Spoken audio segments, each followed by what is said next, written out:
me, sir. I am going to character here. Every single fucking time. Always with the nudity. I mean, he is a heathen. What do you expect? Alright, cool. It looks like all the sites are connecting here when we're ready to go. Let's see. Hey, now everybody can see us. So what's up? How are you all doing? Tired. Yeah. Dealing Pretty with good. dealing with the Los Angeles heat wave. Yeah, and it's awful. And work and virus and people are stupid. Yeah. Yeah, you deal with a lot of shit at your work apparently. Like a lot of the customers are dicks and stuff to you, huh? Yeah, there's good days and bad days. And when I say that, I mean there's some days where almost everyone wears a mask and whoever doesn't and I ask, they just put it on. Then there's bad days where you have muscle-clad dudes not wearing masks claiming they have breathing problems trying to punch you and people coughing at you and spitting at you that are elderly because you caught them trying to swap prices on things. Yeah. It's Oh, I don't yeah. understand where the world's going, but I really go by Mad Max rules eventually. Yeah, it's crazy. Yeah, I saw you posting about that, the person doing the price swap, and oh my God, I'm so sorry you have to deal with that shit. It's horrible. People are I so fucked appreciate up. It's it. it's like we're living in fucking Cyberpunk or something. Everyone's a booster ganger and doing crazy shit. But yeah, here we I'll are. be right back. Okay, cool. Yeah, I'm gonna open up the chat right now. So anybody watching, just to fill you in, we are running Cyberpunk RED, official RED rules given to us by R. Talsorian Games. And so if you're watching and some of the rules seem new to you or different, it's because of that. The game should be coming out hopefully sometime soon on my YouTube channel, youtube.com/Mulligan Live. You can see an interview I did with Jay Gray from R. Talsorian Games, and we go over all that stuff. So check it out. You'll learn about just a lot of what's to come in Red, and yeah, and you'll also pick up on some of it while we play here. But yeah, let's do a little breakdown. I forgot to do it with the other team last night, but Heather's playing Eddie, our rocker. Alex is playing Valentine, our exec. And Viking here is played by Mickey, and that's our solo. So yeah, don't forget to unmute yourself whenever you speak if you're muted. And who wants to do a recap of what went down last time? Well, Corpo, this is your job. well, we went to a bar, basically on the roof of a building. I'm assuming, a skyscraper, not a star scraper, but it's the dark future. Everything's big, everything's tall. Yeah, it was a mega complex. It was a big apartment building. Valentine and his associate netrunner, Cody, got their way into the VIP section, schmoozed a little bit, while Eddie started playing for everybody in the bar, jumping and playing on the bar. Viking started a mosh pit of one. Yeah, he did. Eventually, we all made our way to the roof, where we planted an explosive on a petrochem satellite. It was guarded by at least 2 security officers and stationed with 2 tech-type people, 2 scientists, 2 researchers.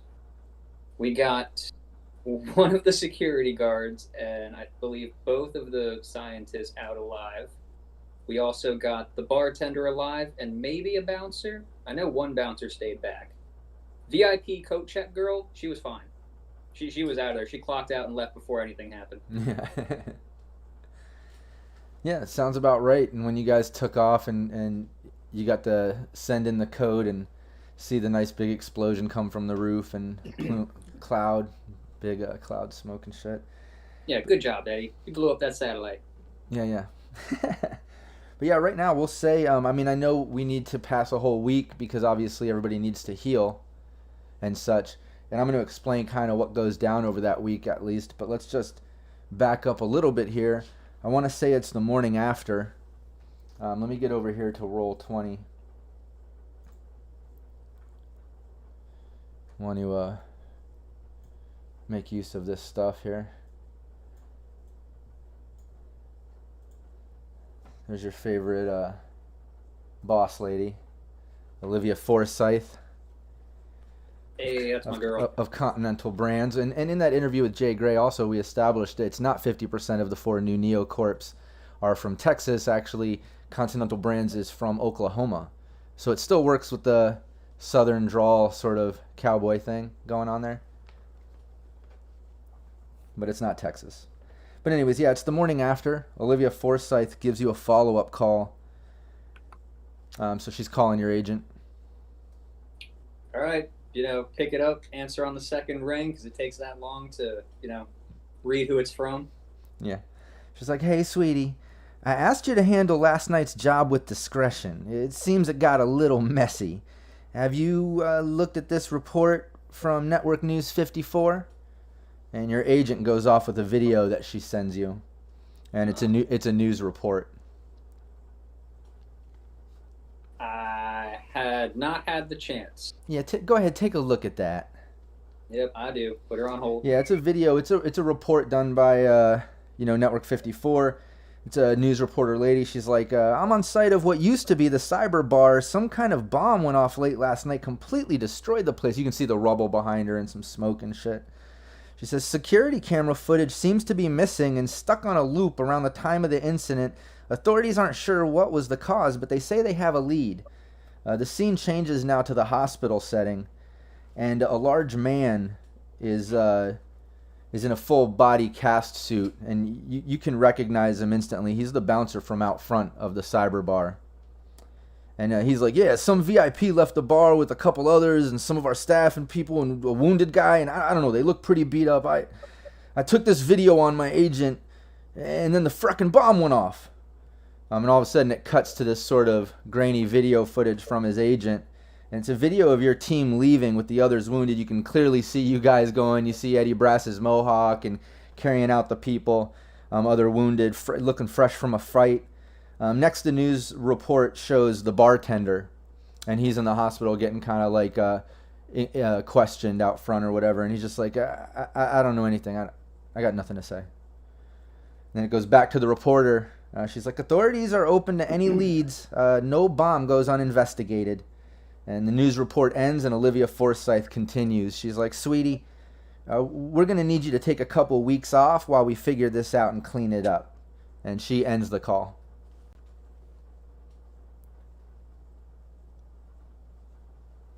I'm going to lose a snakeskin boot up at each of your asses. Oh, suck my dick. You couldn't have even done that without us. Wait, are we all together right now?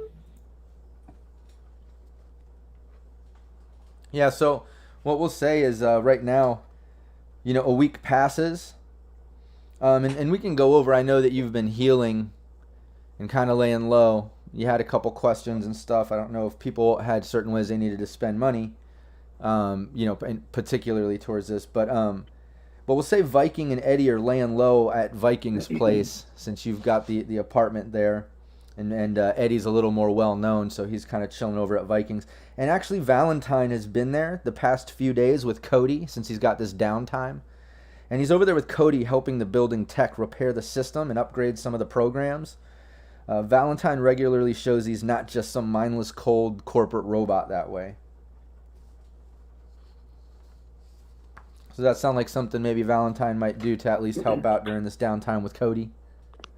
Oh, absolutely. For his personal team, yeah. So he's kind of helping out your building, Viking, there with coding. But that's what's been going on. Why don't you fill me in over this week, too? Like, what has everybody been up to? What's Eddie been up to other than just laying low? Here's the thing. Eddie's not great at laying low. So, like, even when he's laying low, he's still going out and, like, I don't know, hanging out with the boys and stuff like that. But he's trying to, like, not go to, like, put on a show, essentially. But he's still out and about because he's a dummy. Yeah. What's and Valentine obviously has been not working these past couple weeks. He's told to lay low. This is just like the first week, but you've been at the building, I guess, so Cody can kind of help out setting up. Is there anything else he's been up to or needing to do? Just working out mostly. That's his routine. All right, cool. And Viking? Well, first things first. The next day when the video's playing, like I'm sitting there watching it, I'm like, show the face, and then the moment my face is on screen, I'm like, haha, that's rep, motherfuckers. They're gonna know I did that shit. Because he thinks that's how you get rep. He's dumb I mean, Eddie feels the same way. Yeah. But outside of that, like, you know, he holds court every once in a while with the people in the building or the building across the street, because it's, you know, generally just those two buildings that really know him at the moment, because that's his neighborhood, that one block, you know. But other than that, he's like talking to Valentine and what's his name? You just said Cody. it. Cody. Thank you. Jeez, Yeah. brain.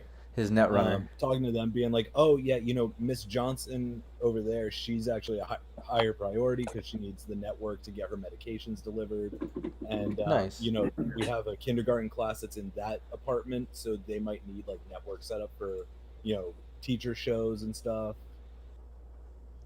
Oh yeah, nice. Also, by the way, in the chat here, it looks like we got Val, who plays Raven on Team Nameless, and we got Eric, who plays Coupler. And it's funny when Coupler says discretion, Val says, shit, we left 2 witnesses, and then he says LOL, because on their mission last night, they left a couple warehouse workers at the Docs R Us clinic that they were at, fucking up and working at or doing their job at. So don't feel bad about leaving a witness, I guess, is their point there. I also see Chris and Adam, everybody there. Nice. Thanks for showing up, guys. All right, so yeah, you guys are chilling. You're working on the network there. Cody's pretty much wrapping it up. You've been there for days. Like I said, it's the week after that sort of job. Everyone's laying low for the most part. Yeah, there's a frantic knock at your door, Viking. I walk over to the door, and I've got my pistol or my axe in one hand, and I'm just like standing to the side of the door, so not like in front of it directly. I'm just like, who's knocking? It's me. It's Rico. It's Rico. Little Rico's kind of the local kid in the building. He really looks up to you and shit. You can trust him. You know him. He lives in the building. Okay, cool. I unlatch one of the latches, but I leave the chain there, and I open it, kind of look out just to make sure he's kind of alone. Yeah, he's just standing there in the hallway. He's like, yo, that van pulled through the neighborhood grabbing kids again. They got Panda. And Panda is Rico's sister. And this has been happening over the past few months in nearby neighborhoods throughout the combat zone, but there's been a black van kind of pulling through and grabbing kids. It seems like about at least once a week or so they're doing this. But Rico just says that. But he goes on to explain, he's like that he hit the van with one of those tracers that you gave him and kind of like tracked them over to the North Side Industrial District docks in Watson. So, you know, at one point, being the guy looking out for the building and kind of neighborhood area for your building, when you knew that this was going on and they're grabbing kids, you kind of like told Rico to look out for that if you do see it, to try to hit it with a tracer, at least get you some info, because they're coming through the neighborhood grabbing kids.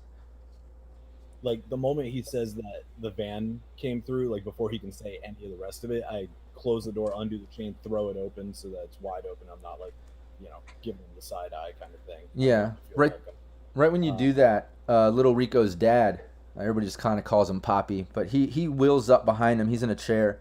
But yeah, he tosses you the keys to his van. He's like, it's parked out front the building. Please go get my Panda.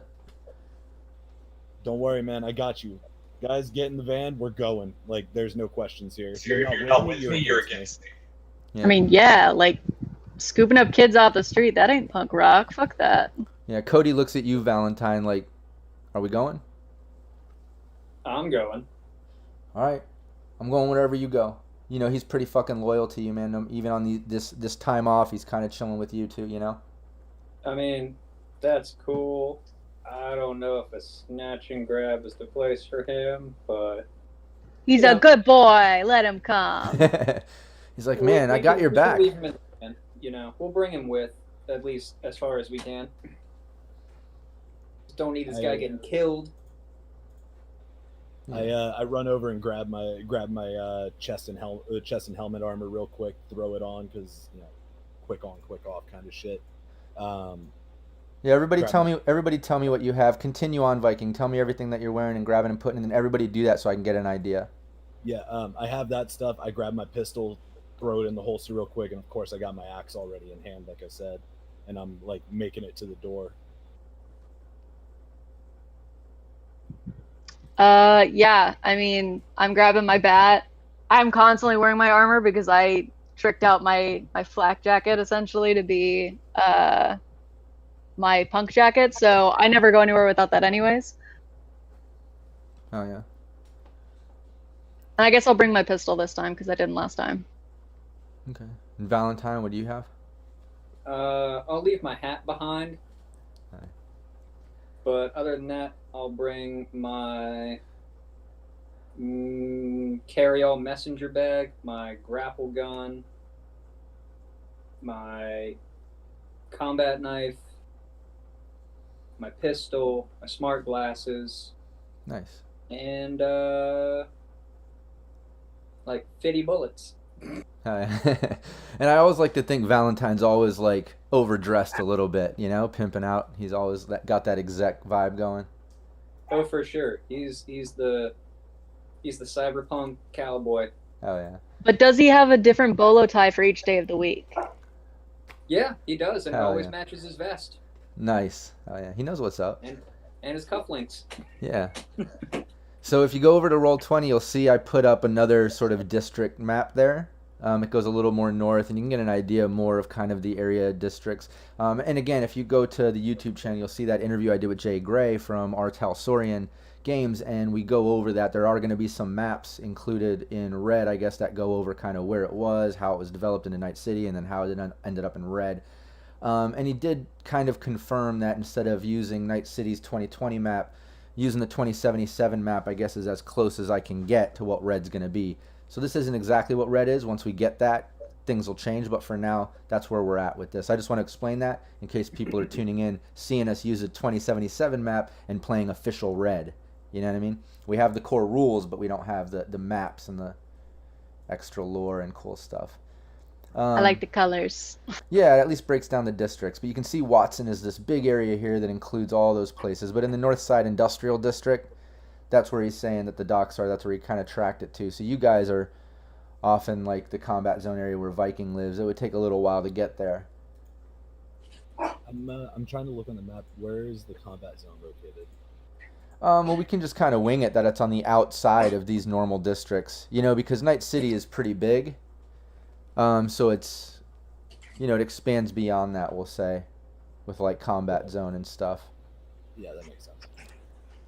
Because like I said, also, we're not exactly sure how Red's going to explain each district as developed and whatever it is, so we'll have to kind of just wing it and make up our own shit as far as that, you know? But yeah, we'll just say you're maybe over in this area or something. Since this is kind of industrial area, that would kind of make sense, more combat zone-ish over here, or you could be more south if you want. I just think when you kind of get down over here, it's a little nicer. I don't know.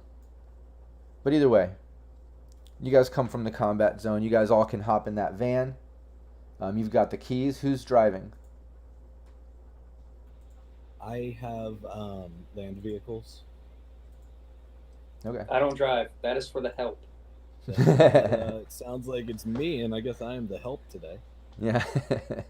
I mean, you're generally the help because you do all the hard hitting. You How help us. helpful am I really, though? Hell yeah. All right, cool. Yeah, you guys are getting close to the docks. Let me pull up that map, kind of show you what you're pulling up to.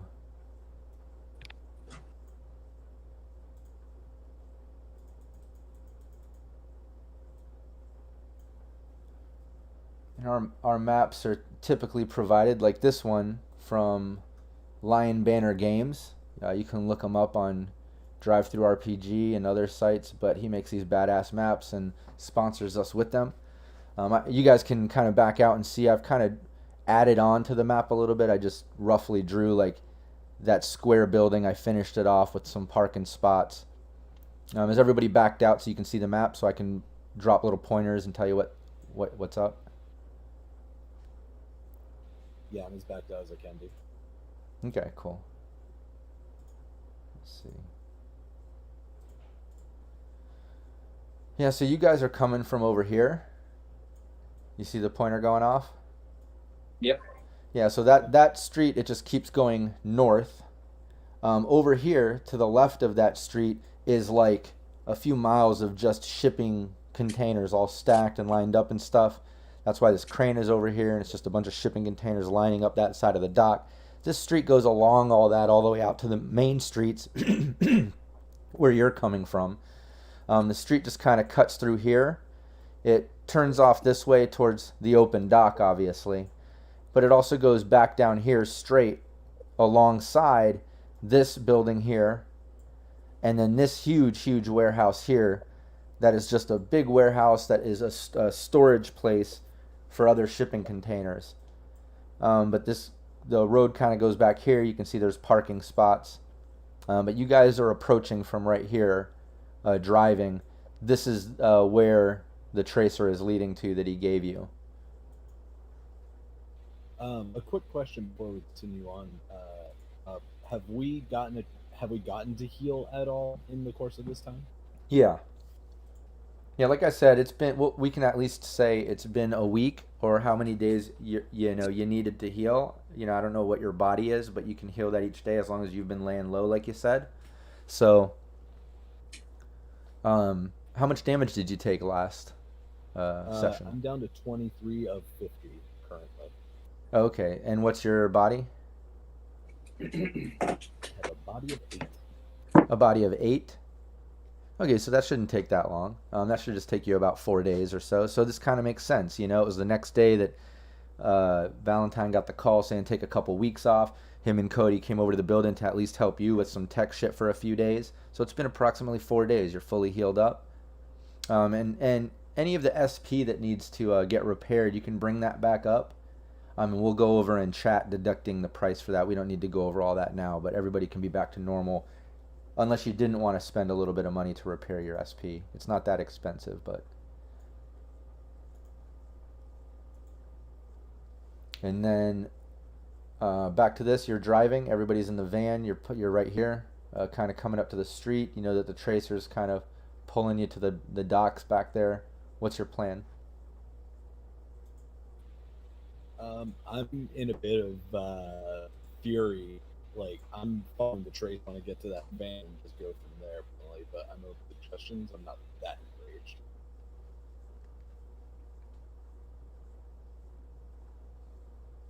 Anybody else going to chime in with any ideas? Or Sorry, I was trying to reorganize my layout for a second there. Okay. Yeah, I'm right with Viking though. Valentine, you have a plan of approach here. Any questions, or you guys are kind of pulling up? This is the general thing you're seeing as you're pulling up. Any? Yeah, no real input. He just considers the life of luxury he was raised in, and for somebody to just scoop some gutter urchin off the street and try to take what little they have from them, that just don't sit right with him. Yeah. All right, so what's the plan? You guys have to tell me. You guys got to talk to each other, figure out a plan. Let me know. You guys are like No, I said. Rob, tell us how to deal with this. You, the DM. All right, here's what I'll do. You I'm just gonna tell us. talk out exactly everything that's happening. Everyone, just sit back. I got this. We'll just make the roll. I got this. Yeah. Just do the fun part. Get the dice going. So I'm following the tracer to a T, looking for that van, but I'm also, I'm like looking around for any kind of clues, see if maybe like someone's walking. I know Panda, who Panda is, so I know to at least her. Looking for, like kids at night seem out of place no matter what, especially if they're accompanied by a skeezy looking adult. Yeah. Everybody give me a perception roll. I'm assuming we're coming in from the south on this map. You're coming in from right up here. All right. From that up that street just keeps going straight up there, alongside this huge warehouse of shipping containers and next to this building here. I guess One Up's curse continues on with perception. Yeah. Nice. Valentine. Yeah, so you guys notice kind of just what you see when I point that out. But Valentine, you notice that there's, this building here seems to be an export office. So it's some type of office building, probably deals with all the docks and importing, exporting, and things going on. You also notice that over by this crane, as you're pulling down this street, it looks like there's a couple workers. Let me see, you can see there's some type of repair guy working over there. Some other type of dock worker. So it looks like a dock worker and then some type of repair guy working on this crane back here. But this is import-export. But that's what you can kind of see as you're pulling through. You notice all that going on. So are we trying to be stealthy with this, guys? Because I have a feeling am I the only one with stealth? Did we talk about that last time? No, Viking has stealth, but he's kind of in a bit of a rage and he wants to take out these motherfuckers. So he probably will be squealing tires a little bit here and there.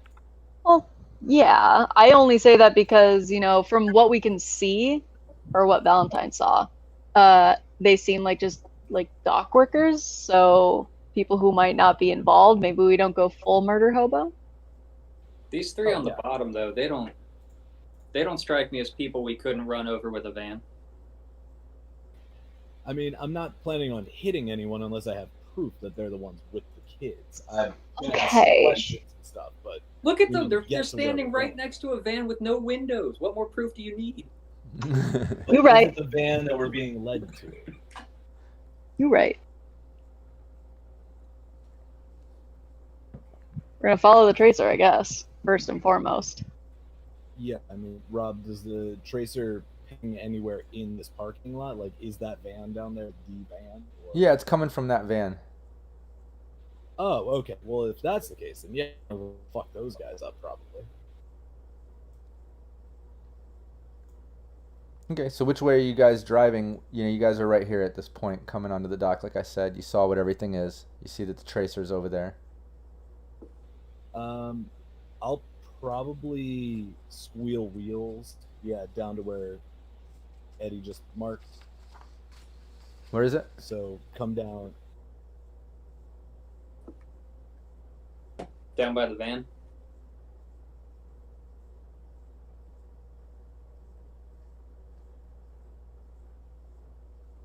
Okay, here, what I'll do is I'll put your van over here that you can kind of... Hey, Viking, if you said anything in the last, 20 seconds, we didn't hear it. Oh, was he talking? Oh, could you not hear me? There you go. The whole time? Oh, weird. Can you hear me now? Yep. Okay. There, The button must not have been pressed on all the way, I guess. So you drove down here and pulled around here, you said? Yeah, essentially trying to block them in that way. Okay, you see the other van? We'll say that that's your van. Okay, cool. So yeah, you pull in. When you pull around like that, here, let me just zoom in a little bit. There we go. Yeah, when you guys pull in like that, you can see a couple guys chilling on the dock here. Little roughnecks. A slightly better dressed one kind of chilling on the top of the dock. But when you pull around with the van, this guy kind of backs up a little bit going down the docks, down the dock there. You see it, and this guy kind of steps back, and this guy does, and they're just staring right at you. I jump out of the van and I start walking over towards them, very, very briskly. Me too. No, I'll back him up. I'll tell Cody to stay in the van. Here, let me get your tokens out there. You guys can control here. There's Eddie. There's Viking. There's Valentine. And then we'll say, I can't remember if we had one for Cody, or what we were using for him. Yeah, we had something. Yeah, I'm not seeing what we were using here. That's fine. I'm gonna just put, just for now, he'll look like a little med tech sort of techie dude, but he's obviously a little bit longer hair, net running style guy like we described in the previous session. But anyways, yeah, he's chilling with you. He just pretty much follows you around Valentine, does whatever you need him to do. I need him to stay in the van. Oh, okay. All right, he's back in the van chilling. But yeah, you guys can control your tokens. You guys get out. Those guys, like I said, they kind of backed up a little bit and they're just staring at you. When you guys get out of the van, the one that is standing out in the top of the dock, he just kind of like looks at you and he's like, can we fucking help you? I start moving towards them, but I'm also, I'm looking at them. I'm like, I don't know. It depends. Do you own this fucking van? Yeah, right when you say that, the guy with, let me see which one this is. Yeah, he pulls, this guy right here that's right in front of you, he pulls out a submachine gun, and the guy behind him kind of swings a rifle around to the front and he's pointing it at you, but they're both pointing their guns at you, and he's like, maybe it is?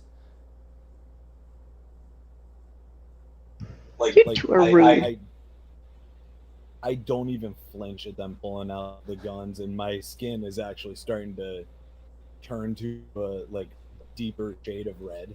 My hair is kind of growing a little bit. There you go. And flattening, almost bioluminescently. Nice. And I walk right up to the guy with the machine gun, and I don't even blink. I just swing my axe into his femur. Okay, cool. Everybody give me an initiative.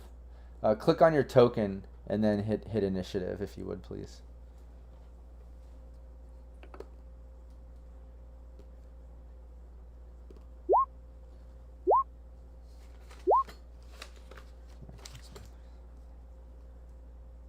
Oh, nice. Rob. Yeah. So this is the start of combat, correct? Yeah, you can let me know about your combat sense points. Let's do that this time. So I'm going to. I have the list. Oh, damn it! I had the list. Fuck me.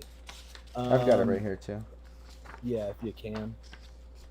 Yeah, you've got threat detection.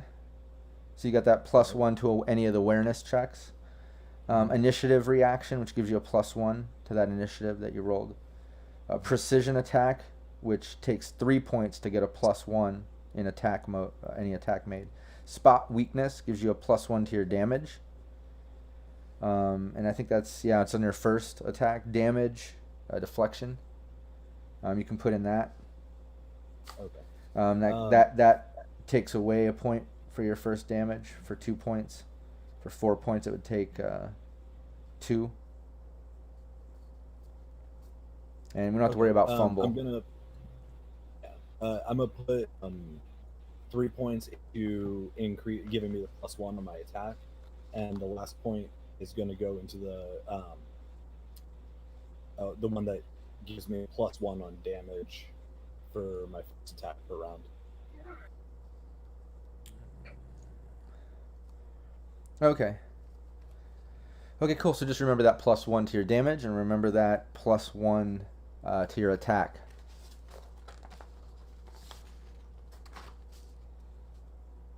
All right, cool. First off, right when that guy says that, obviously Viking's trying to take a swing, but what's Eddie Brass doing?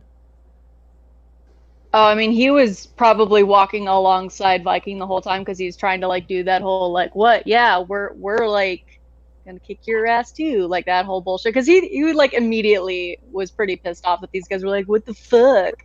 So he's squaring up too. So he's right behind Viking, so he'd probably take a swing too. Okay. Well, yeah, if you're right there, you can make enough moves to get up there and take a swing if you want. Were you? Eddie, yeah. Because I know Viking wanted to kind of engage that, but they're already, exchanging words, and in the heat, they already pulled out their weapons. But honestly, Eddie has a little jump on that initiative there. So what's Eddie doing? He moved up, and then... Are you on mute? Yeah, I'll just say that he would probably try and swing at him. Okay, yeah. Give me your melee. You've got your bat with you. Is that what you're using? Yeah. Yeah. Give me your melee.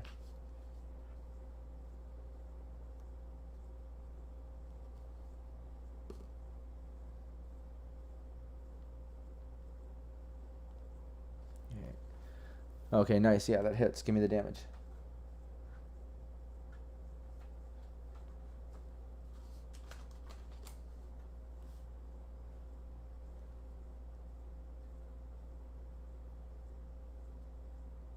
Sweet. Okay, and you get a second one. If you want to do melee, you get 2. Hell yeah. Let me do this. See if he dodges. He's trying to evade here. 17 or higher. Yeah, second hit, he kind of dodges that one, but the first one at least knocked him a little bit. Got him a little bit of damage there.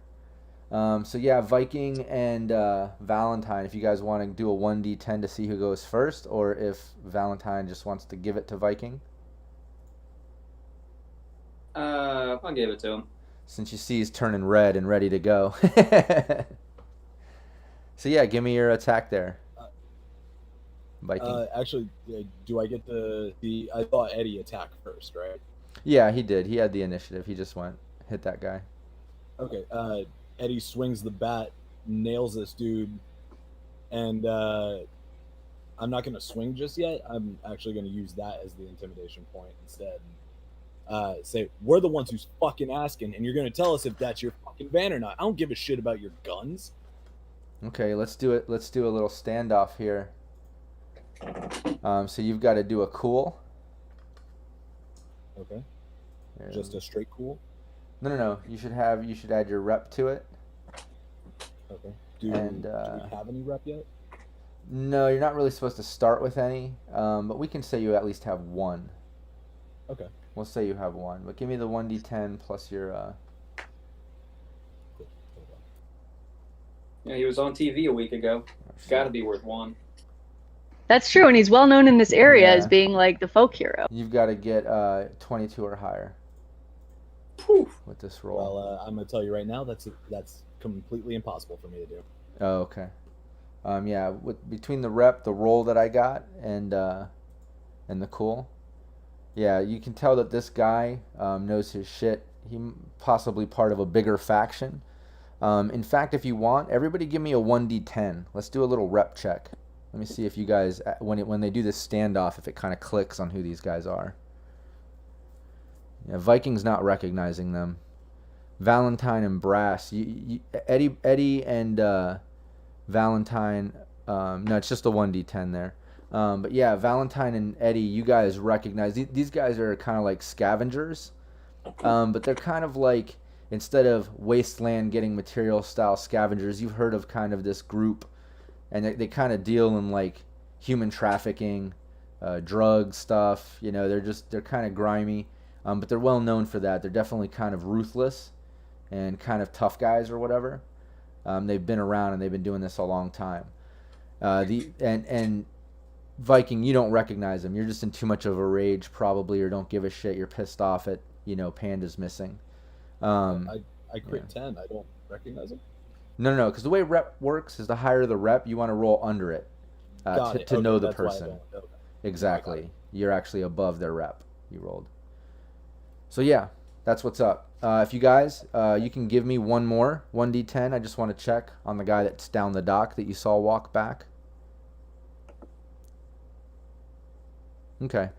Yeah, you guys, all of you, well, except for Valentine, but Viking and Eddie, you guys do notice, and Viking, you do recognize the guy back there, that he's part of some type of pirate group.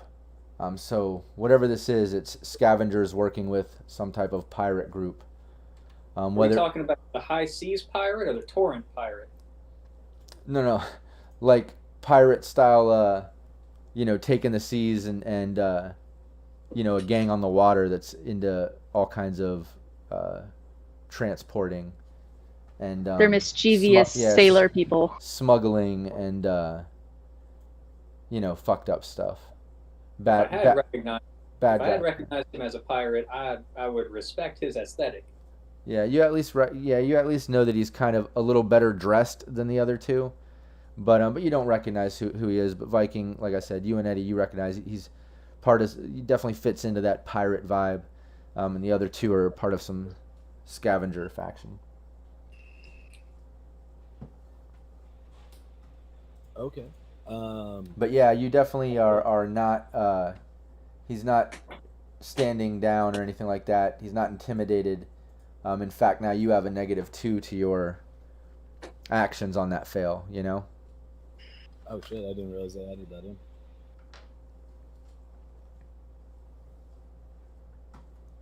Yeah, whenever you do a standoff and a cool check, you either have to walk away and kind of give it up to them, being the more intimidating guy or whatever, or you get a -2 to all your actions.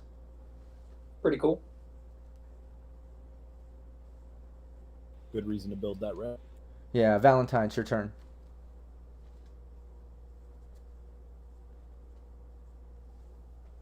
Cody's watching you from the van, wondering what you're gonna do next. Valentine. It's like leaving a puppy in the car. I'm just gonna shoot the guy by the boat because he looks like he's about to rabbit. Okay. All right, yeah. Give me a. Let's see, what's that distance there? 10 meters.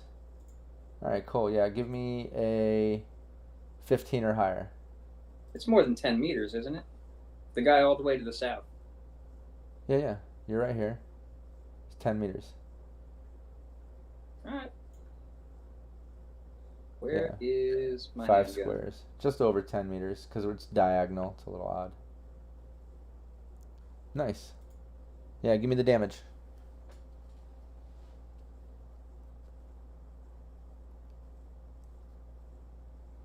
Yeah, it doesn't seem to do much damage to him. It just kind of like pings off of his chest. You have a second shot. What are you doing? Isn't that hand? I'm taking that second handgun? shot. Heavy pistol is a rate of fire of 2, right? It hits.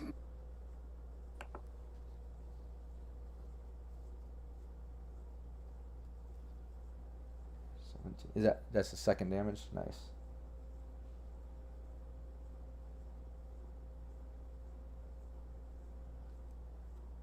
Okay, cool. Yeah, when you do that, the guy in the front there that was kind of doing the standoff with Viking, he just kind of starts spraying his submachine gun, laying out some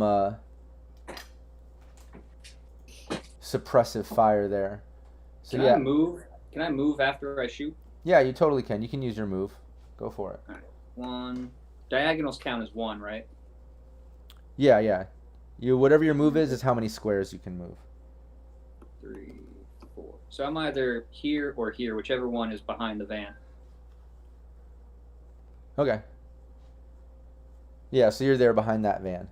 Okay, so yeah, after you shoot that guy, like I said, he just lays out some suppressive fire.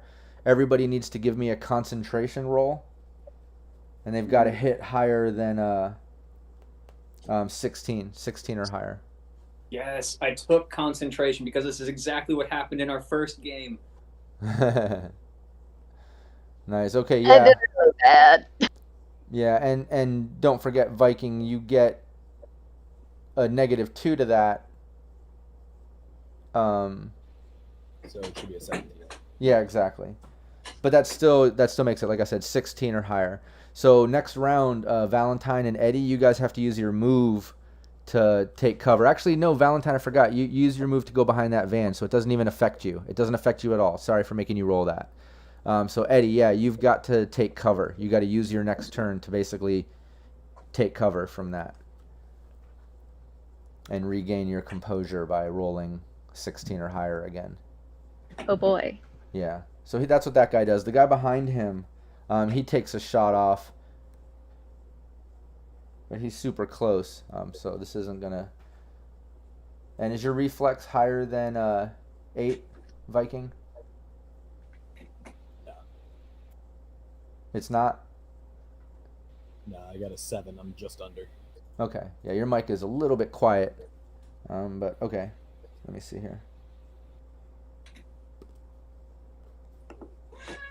No, he takes a shot with the rifle and it just whizzes right the fuck past you. doesn't hit you.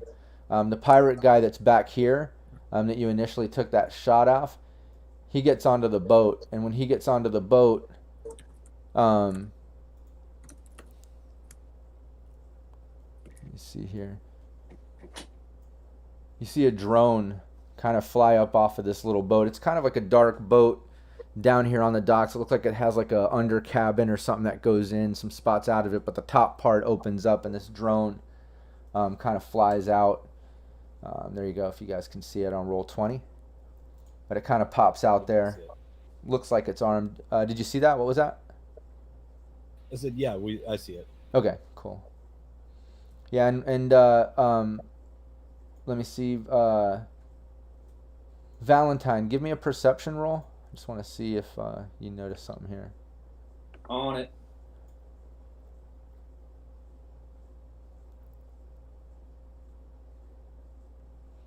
Okay, yeah, nothing out of the ordinary. Yeah, same old, same old. All right, so anyways, he goes in there. That drone pops out. We're over to Eddie Brass. You have to pretty much use your move to try to get behind cover. But what if I don't want to get behind cover? What if I want to try and run past him and take a bullet? You can't. What? It's like a fear effect. Oh, it's a fear effect. Yeah, you failed. Okay. You failed the suppressive fire concentration thing, so you kind of lose your cool, and you got to take cover. You have to. Damn. Okay. Yeah. So I guess I do that. Okay.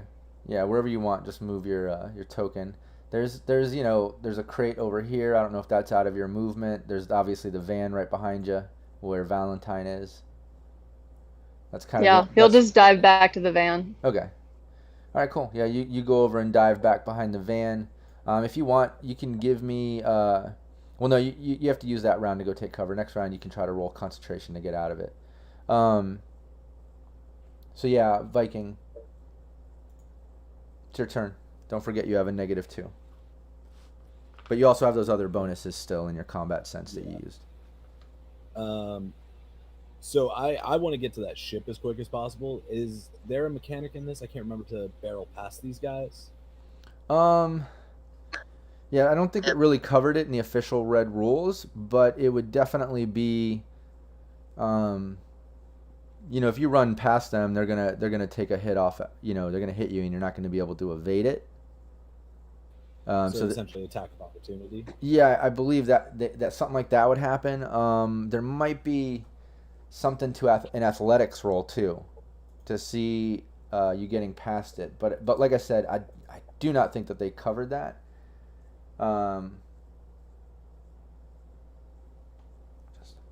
Yeah, and they're asking, shouldn't there be a roll for recovery? Yeah, but I believe it is. They have to take cover on that first round, and then next round they can roll to try to break out of it, and then they can move and take action. If they don't, then they have to stay in cover. Unless I'm wrong, but I'm almost positive that's exactly how it is. No rules for attack of opportunities, Eric says. Eric plays coupler in the other team, so he's trying to watch and help out since he's got the red rules too. So no attack of opportunity. But I'm going to say, there's got to be something to you trying to get past them. So yeah, actually, maybe a competitive athletics roll to see if you can get past them. What were you going to say? Sure, that makes sense. And just so I know all my routes contested available, is it possible to actually not take the dock and jump to the boat from the side here? Like how close to the No, you wouldn't. Yeah, you wouldn't be able to do that. This is kind of like a big drop, and it goes back 1, 2, 3, 4, like 8 feet, like from where you are. Yeah, I mean you could try to do that. You might end up in the water. You might end up taking damage from that too. That's kind of a decent drop. I couldn't tell if that was supposed to be a drop off or how far. No, it's definitely a drop off. The dock goes down. If you look to the left of that dock, you can kind of see how that dock stairs go down over here. Okay, yeah. So it's a big drop, and then it goes out to the dock, and it's not an exact science, but yeah, it's there. That would probably be a lot rougher for you than a contested athletics roll. Break some ankles or something. Yeah, I'm not gonna go that route. But you can do a contested you can do a contested athletics roll to try to get past those two guys, but you do get that -2 because of that standoff shit that you failed with them. Yeah, that's fair. Yeah, I'm gonna try and contest past them because the boat seems like where, if the kids are anywhere, in my opinion, they're there. Yeah, okay. So I'm gonna try and get to that boat.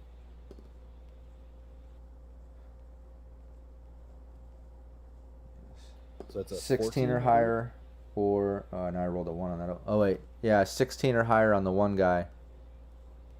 Yeah. If I didn't have the And negatives, if you didn't have that, but yeah, okay. So I'm not even gonna get to the second guy. Yeah, you're not able to get past it when you kind of try to make the move. That guy just kind of like shoulder checks you. You're not able to get past him. And when I get to his move, obviously we'll say that he's attacking you. I'll take care of that when that time comes. But that's what happened with you trying to get past him. Okay.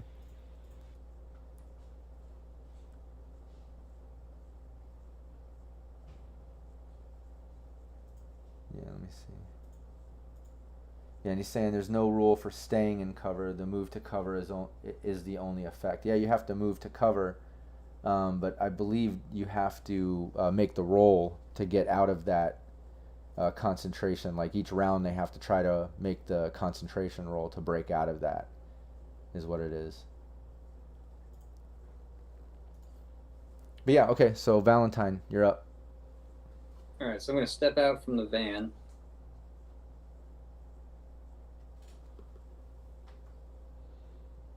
Yeah. Is this vantage point good enough to get a shot on this boat's engine in the motor? Yeah, you could try to do that. All right, let's try to do that. Okay, cool. Yeah, I believe that is just. Hold on, let me double check. I think that there's a DV with that for a called shot on a vehicle. Let me see. I don't have it in front of me. Here it is.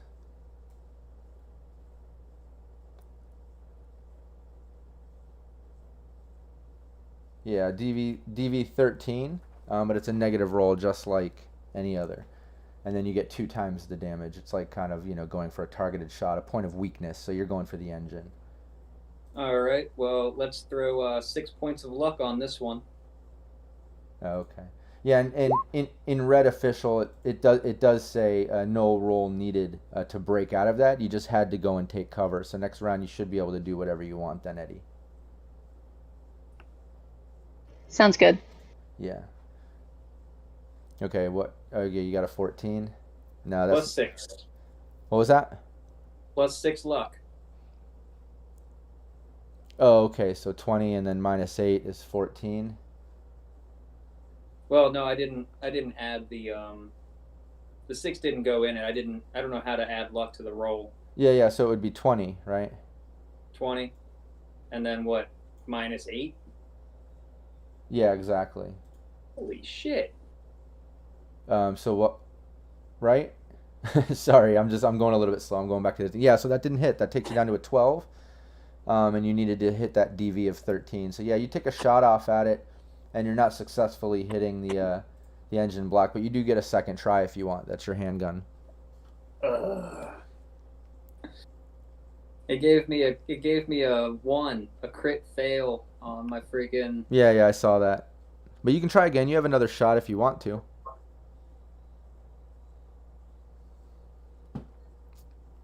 Okay, cool. So that takes you to a 15, and that's good enough. You just had to hit a 13. So give me the damage, and it's double damage to this this boat. Come on, dice. Come on, dice. Nice, 22.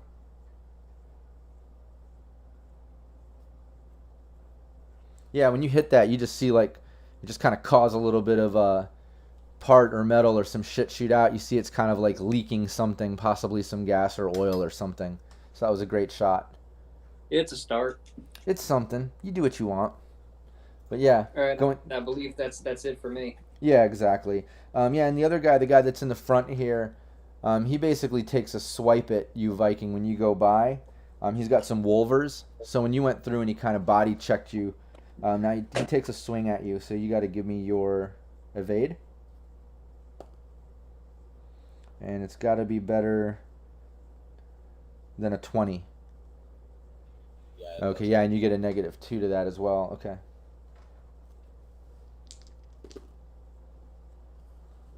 Nine damage.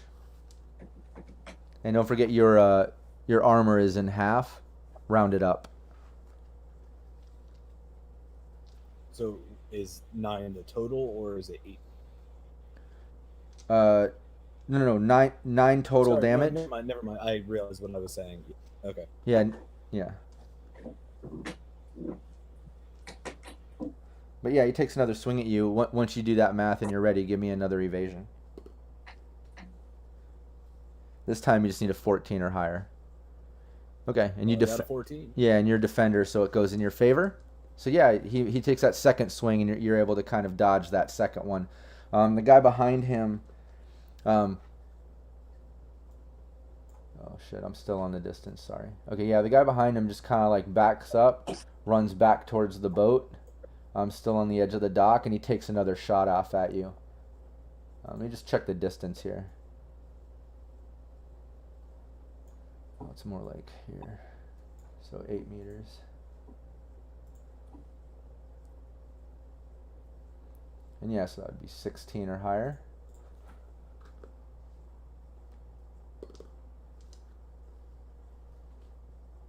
I know it's this guy. Yeah, that's a hit. I got a 19. Yeah, so this guy takes the shoot with his rifle and hits you. Damn, and I rolled 2 6s. And I rolled 2 1s. That's crazy.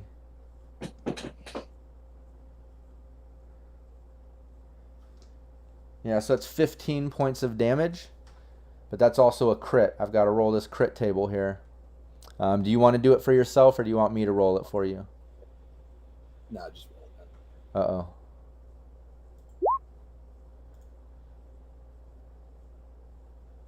Dismembered hand.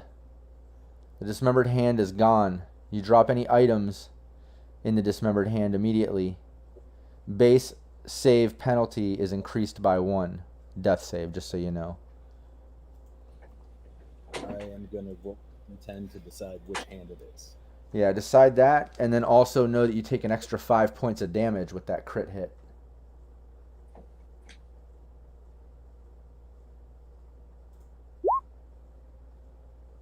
I lose my left hand. Thankfully, not my dominant. Oh, shit. That's crazy. Well, that's how brutal Red is, you know? We got these crit tables now. It's happening. You said 5 more points of damage. That's that ignores armor, correct? Yeah, exactly. That's just, you have to take that off. Yeah. And then depending on that axe, whichever hand it was. Oh, that wasn't your dominant. Okay, so you're still holding on to your weapon then. Okay, cool. Well, that's what that guy does. You see that the other guy that was kind of in the suit that got onto the boat earlier, he kind of disappears down under into the boat. And this drone kind of like flies over here and takes a shot off at Eddie Brass.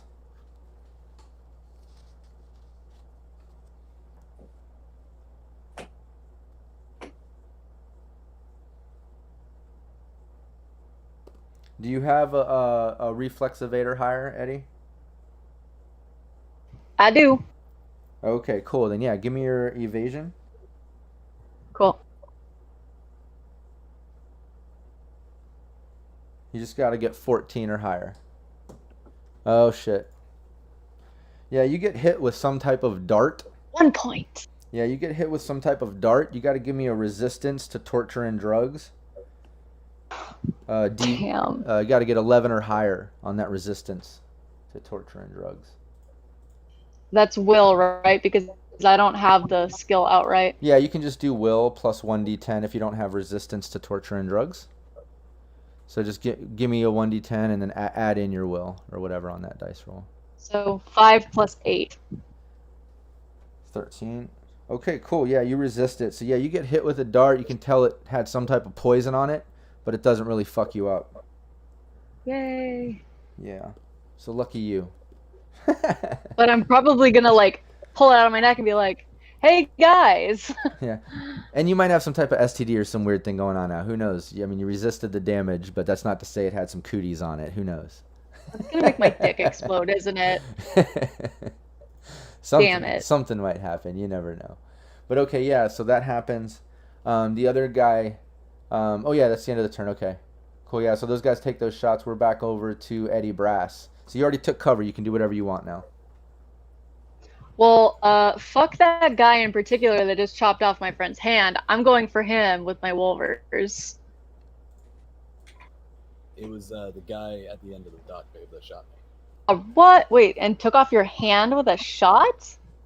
Damn! Well, it was that's nuts. Okay, well, I'm gonna go for this guy. It was a critical shot with a rifle. It was pretty damaging.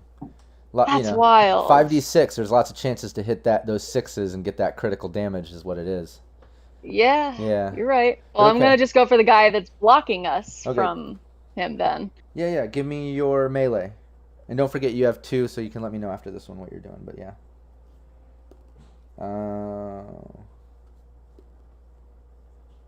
Yeah, you got to get a 27 or higher. I crit rolled, got a 10, and then no, you miss on that first one. Now you just got to get a 12 or higher on the second. Okay, cool. Okay, well that one. Yeah, you nailed him. Give me the damage. And his SP is in half, rounded up. 9. And it's already been reduced, I believe here. Yeah, because he took a hit. 9.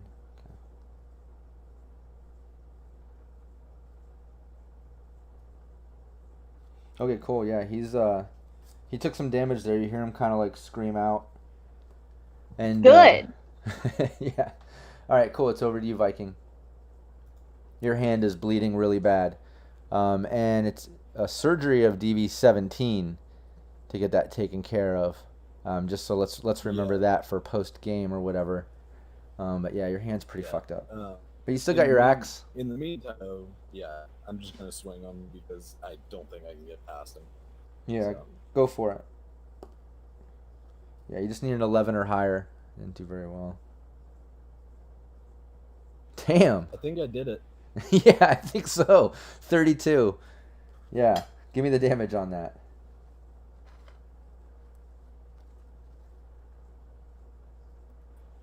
That's 12 damage there.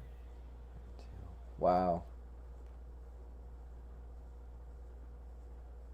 Okay. Yeah, you can Second just swing. Yeah, give me a second one. But that blow was pretty lethal. Second blow is a 16 to hit. Okay, yeah, that's a hit. I just needed a 13. Yeah, and you're deducting the 2 and a critical, but I think he's dead. Yeah, you're deducting the 2 and then adding your bonus from the combat sense allocation that you did, right? Or whatever on that first one. Didn't you have extra damage on that first one or something? Oh yeah, so it should have been 13 damage, and this should be 15 damage. I accounted it right. 2 6s. Well, I think you get the damage just on the first hit when it comes to that, right? Let me just double check. Oh yeah, it's just the first attack. Yes. Yeah, first attack. Okay, cool. Well, I did it right. But yeah, you can describe. I'm not even gonna do the math here because I know where he's at. You can describe how you ended this dude's life. Since I'm working one-handed, I swing that axe upwards into his groin and split his femoral. Nice. Hell yeah. Yeah, he just screams out. Blood just fucking gushes and sprays. You get a little bit on you, a little bit on Eddie. And he just crumbles to the ground screaming. Valentine, it's over to you. Well. Sorry, Valentine, sorry to interrupt you real quick. Rob, I can still move with the rest of my move action. Oh, yeah, you can still move. That's so true. And by the way, Coupler, Eric, who plays Coupler on it to me, says, yeah, Viking is going down the RoboCop path with losing the hand and shit. And like, yup. Vigilante justice, though. Yeah. Yep. It's clobbering time. I think that's RoboCop's catchphrase. Yeah, so you move down there. Valentine, it's up. What are you doing?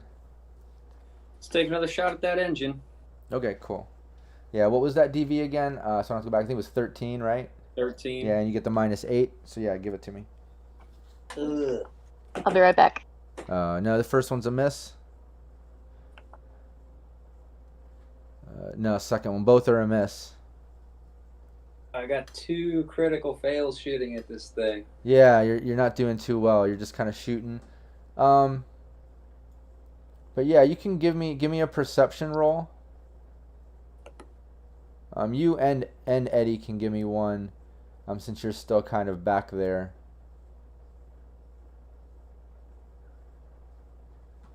I think Eddie's still missing here.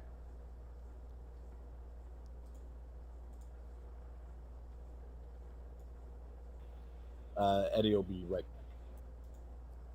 Oh, my smart glasses also have image enhance. Oh, okay.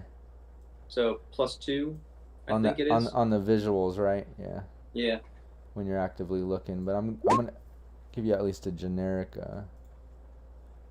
Okay, cool. And Eddie definitely notices, but even with that too, it's not rocket science. But you do notice, like on the dock, aside from those workers that were way back there, by the crane that were working, which are definitely like kind of like crouching down behind the crane and just like watching.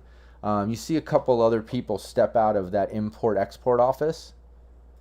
You can see back over there, there's kind of a well-dressed exec or supervisor-looking guy.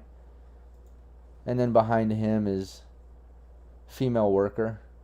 But you can see... It's fine, boys. Take lunch. You can see them step out and they're just kind of like staring. But that's what you notice. Well, fuck those guys. Yeah. So yeah, the guy here, yeah, he's already stepped into the boat. You don't see him. The other guy steps onto the boat, onto the edge there, and he takes another shot at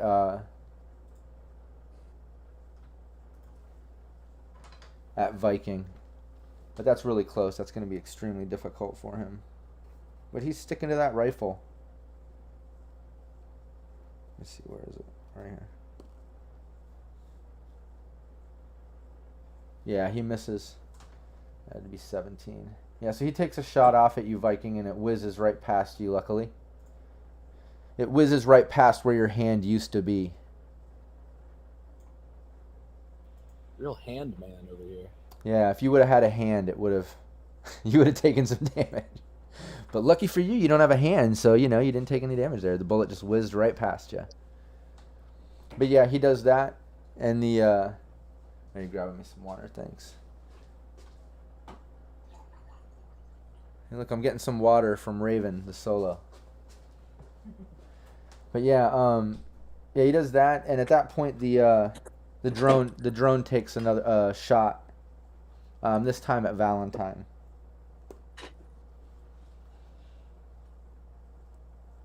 Yeah, and it's a hit. So yeah, unless is your reflex 8 or higher?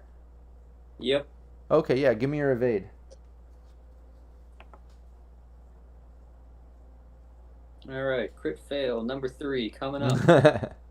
You don't need that much. All right, cool. Yeah, you know, you dodge it. A dart whizzes right past you, and doesn't hit you. But that's what that does. Back over to Eddie. All right. I'm gonna try and make it down the dock towards the guy the Viking's going after. Will I be able to reach him and still have an attack, or am I gonna have to run? The guy at how far is it? What's your move?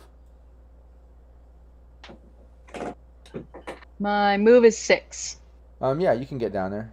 You can move 6 squares. Okay, cool. So I'm gonna go down there and I'm gonna try and hit him. Yeah, run down there. Give me a melee. Oh man, crit fail for me. I just rolled a 1, so this shouldn't be too hard for you. Yeah, okay. What's your? Yeah, you hit him. That was at 17. Yeah, you hit the shit out of him. Give me the damage. That's a crit. Oh, I got a crit. Oh, nice. Yeah. Apparently my Wolvers are like my lucky weapon, because that's what I got the last time and I got a crit on the guy and killed him. All right, let me just do this math here. Wait, that would be 20. Okay, cool. Yeah, give me a roll from the crit table. Go over there to the 3 lines and dots and look for body crit damage and hit that, the roll.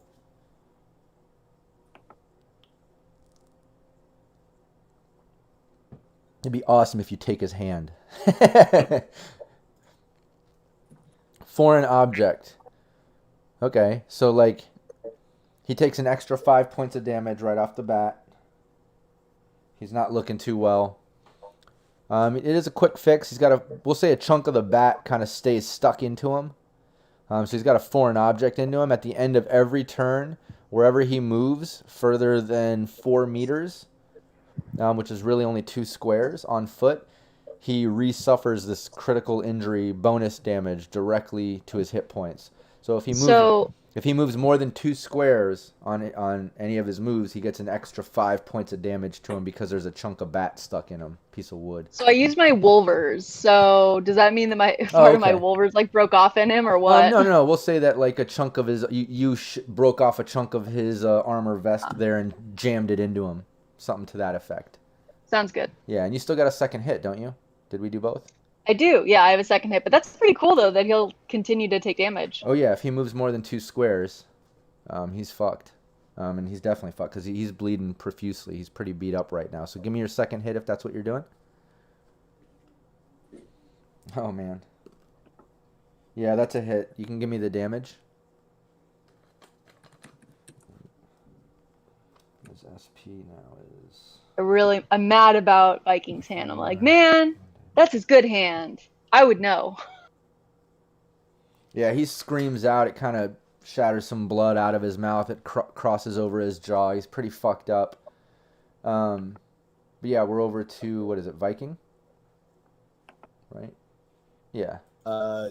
Yeah. Am I able to squeeze up there too, or is the dock too... You can do that. Keep in mind, each one of those squares is 2 meters, 6 feet wide. So, you know, the tokens don't fit, but you can stand right next to him, yeah. Okay, well, I have a move. Yeah. I think 6. Can I actually make it onto the boat itself? Yeah, you could jump onto the boat. Yeah, I jump onto the boat. Do I see the other guy, or is it just this guy I see? It's just that guy that you see right now. There's like a door cabin sort of thing that goes into it. That boat is bigger than it appears, because like we said, those squares, you can only fit so much, you know, of your token is taken up more than it really would. But there's like a big cabin sort of door that goes in to like a room or down or whatever. Okay, I'm gonna finish this guy off. Okay, yeah, give me that, and remember it's a -2 to the attack. It's actually a -1 with my bonus, but it doesn't... Oh yeah, first one because of the bonus. Yeah, you just need to get a 10 or higher. This guy's taking a negative. Yeah, you don't get it. You miss on that first one. Are you taking a second swing? Second. Okay. Yep. So it should be 17 this time. Okay, 14 or higher. Yeah, you hit. You just needed a 14 or higher. Yeah, you hit him. Give me the damage.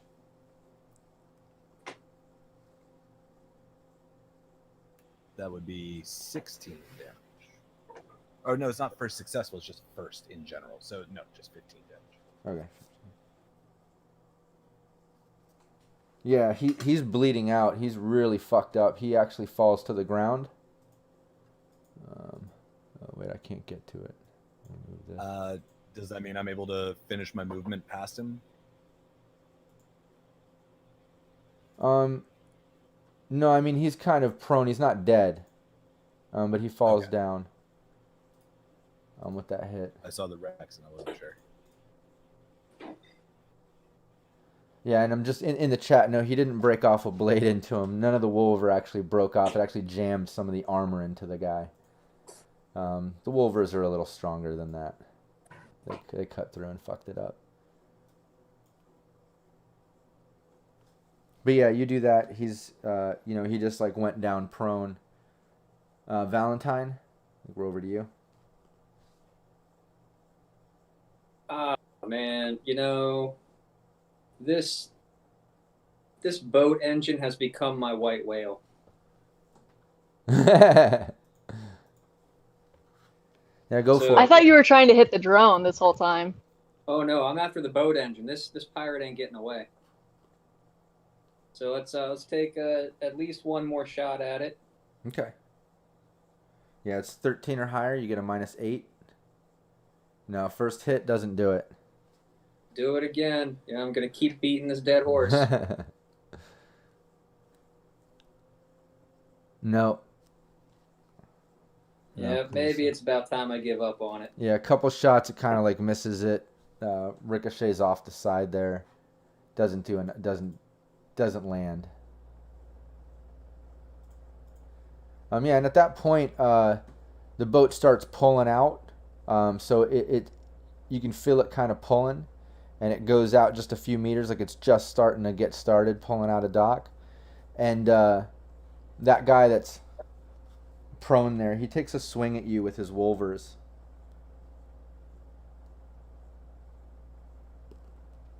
I get to try to evade that, right? Yeah, give me your evade. Man, and I rolled a 1, and he's prone. Okay, yeah, you evade that. He takes another swing at you. Yeah, 12 or higher.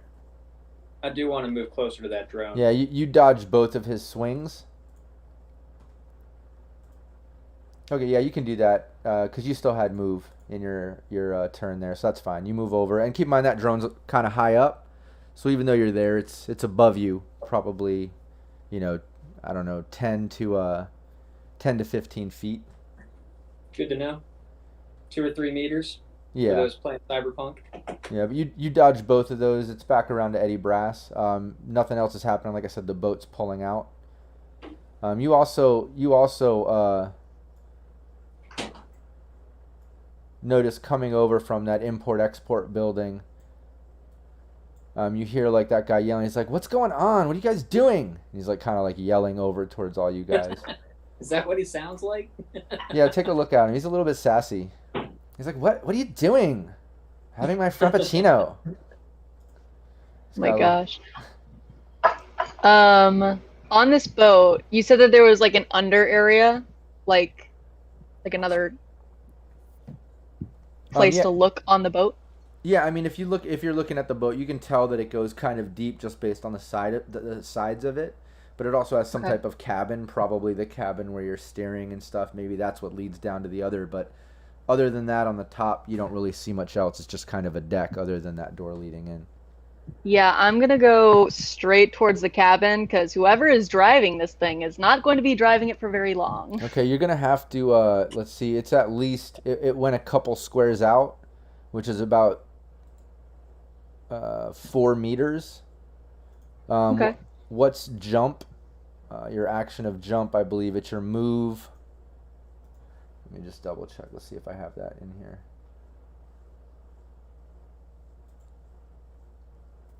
Would Eddie consider disabling the engine? Oh yeah, I mean, the guy, whoever's driving it, is not gonna be driving it for very long, and then I'm probably gonna fuck it up for you. I'll do it for you. Yeah, I'm not seeing it here. I don't have the book. Yeah, there is something to jump. It's not far down because you're on the dock, so it's not really like falling or any damage like that. But I'm pretty sure that your jump is your move. There's something to the move in meters that you do with that. I don't know if it's in half. Swimming, and jump all cost meters per, or because I know run is double. Every,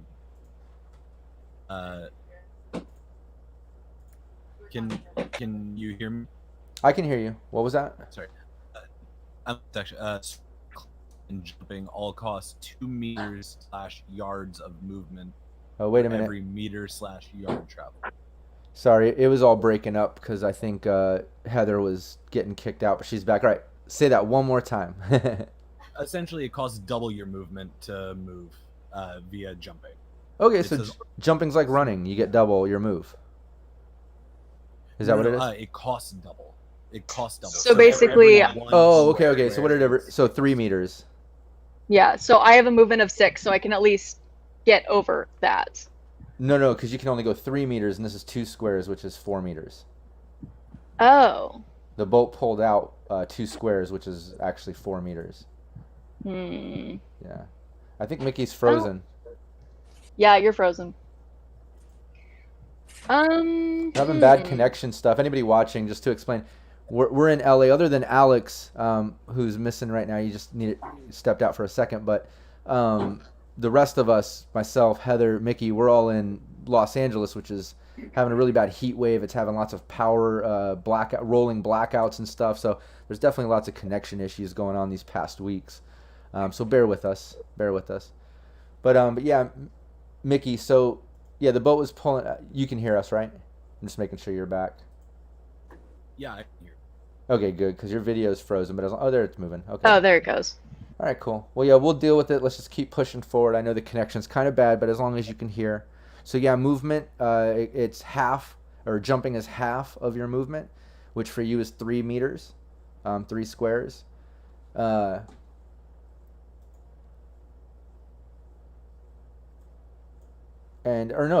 would be 3 squares. Yeah, because when you count move, you count them by squares, which is actually double in meters. So yeah, you can make that jump. Yes. Okay, I thought so. I was like, wait a minute. Yeah. Okay, yeah, sorry, I'm gonna jump on. Yeah, because each square is 2 meters, but I was getting that confused. But actually, your move is counting. Each point of your move is actually considered 2 meters. You know. Right. So I was able to jump on, Yeah. but then I don't have any movement left, right? Right. Okay, so I at least jump on the boat. Yeah, you could try to finish off the dude that's laying there if you want. He's sitting there bleeding out. He took a couple swings at Viking, if you remember. Yeah, fuck that guy. Yeah, go for it.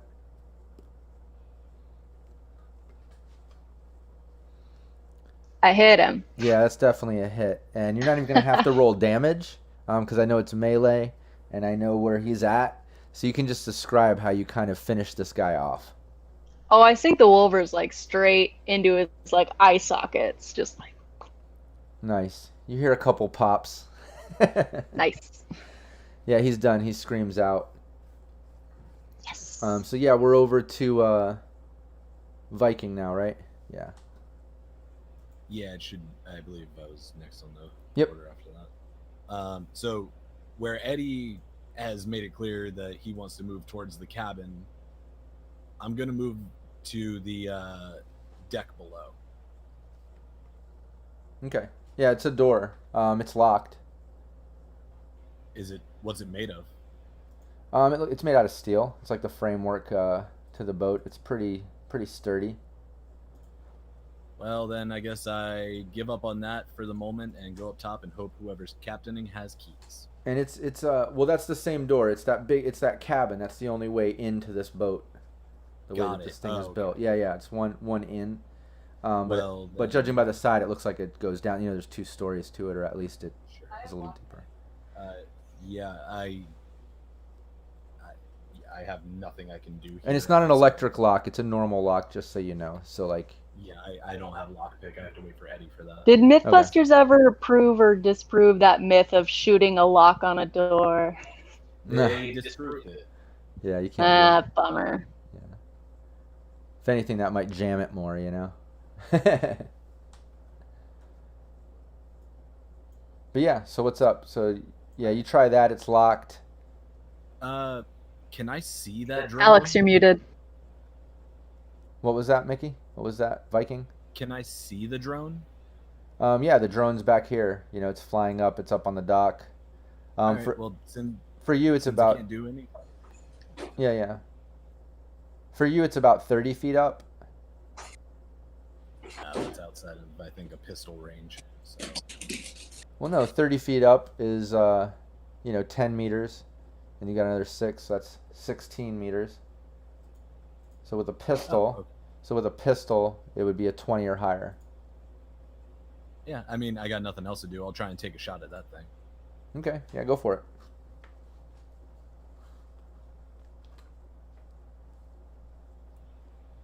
That would be 20. Nice. Hell yeah. Good job. All right, give me the damage.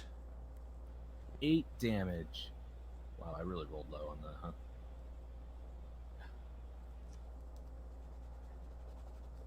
Yeah, a bunch of sparks go out on it, and it just kind of like sizzles out and crashes down to the ground. And it looks like it's catching on fire. It's pretty much out of commission. Never mind, I rolled just enough damage. Yeah. Well, it took some damage earlier, remember? That's right, I forgot about that.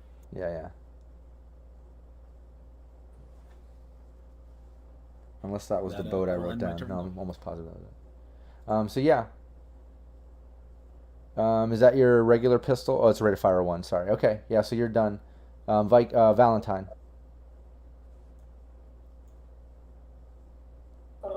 Oh man. Well, they're on the boat, so if they want to disable it, they can. So I will move to the van.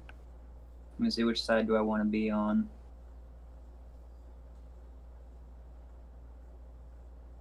Four. Oh wait, no, I've already used one. So 1, 2, 3, 2, 3.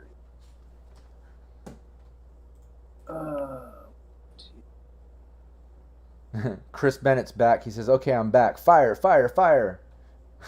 That's his advice. Everyone, start shooting shit.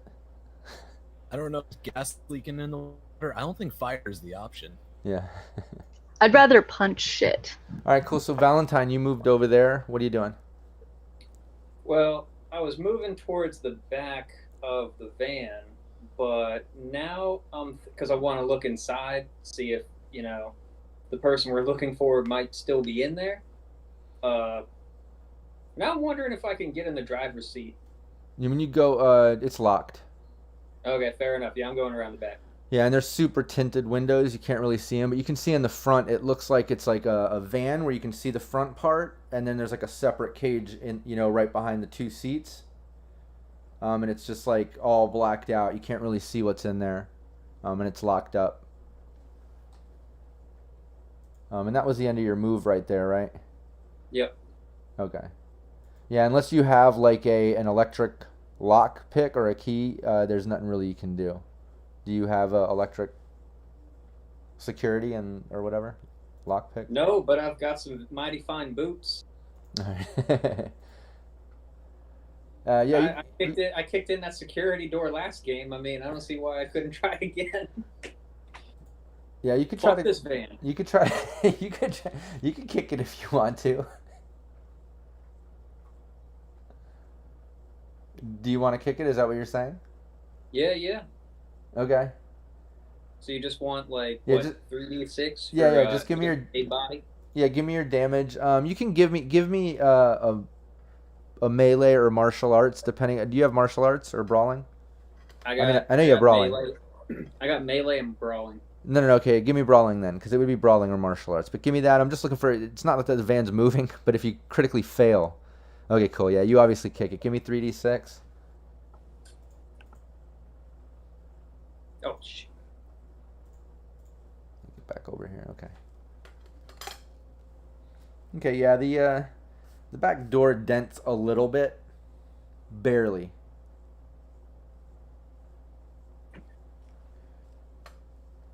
But can I do it again? Yeah, you have two. You have 2 brawling. All right, sweet. Then that's about all I'm gonna do until these 2, decide to start something over this van. Yeah, give me your brawling.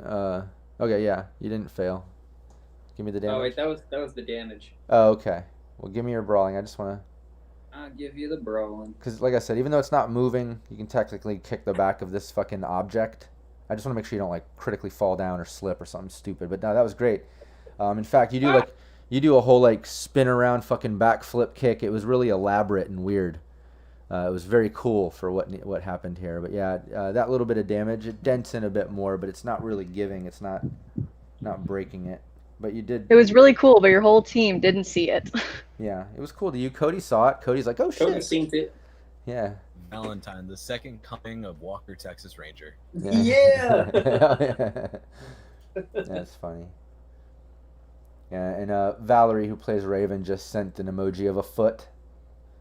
I guess supporting your kicks. But yeah, you do that. The boat's pretty much pulling out. It makes it another few squares. It's starting to pick up speed. So you're getting far enough away from the dock now that you guys definitely can't jump back.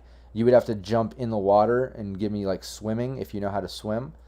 And But while that boat is pulling out and doing that, this other exec guy kind of like walks over. 1, 2, 3, 4. He's over here by the van.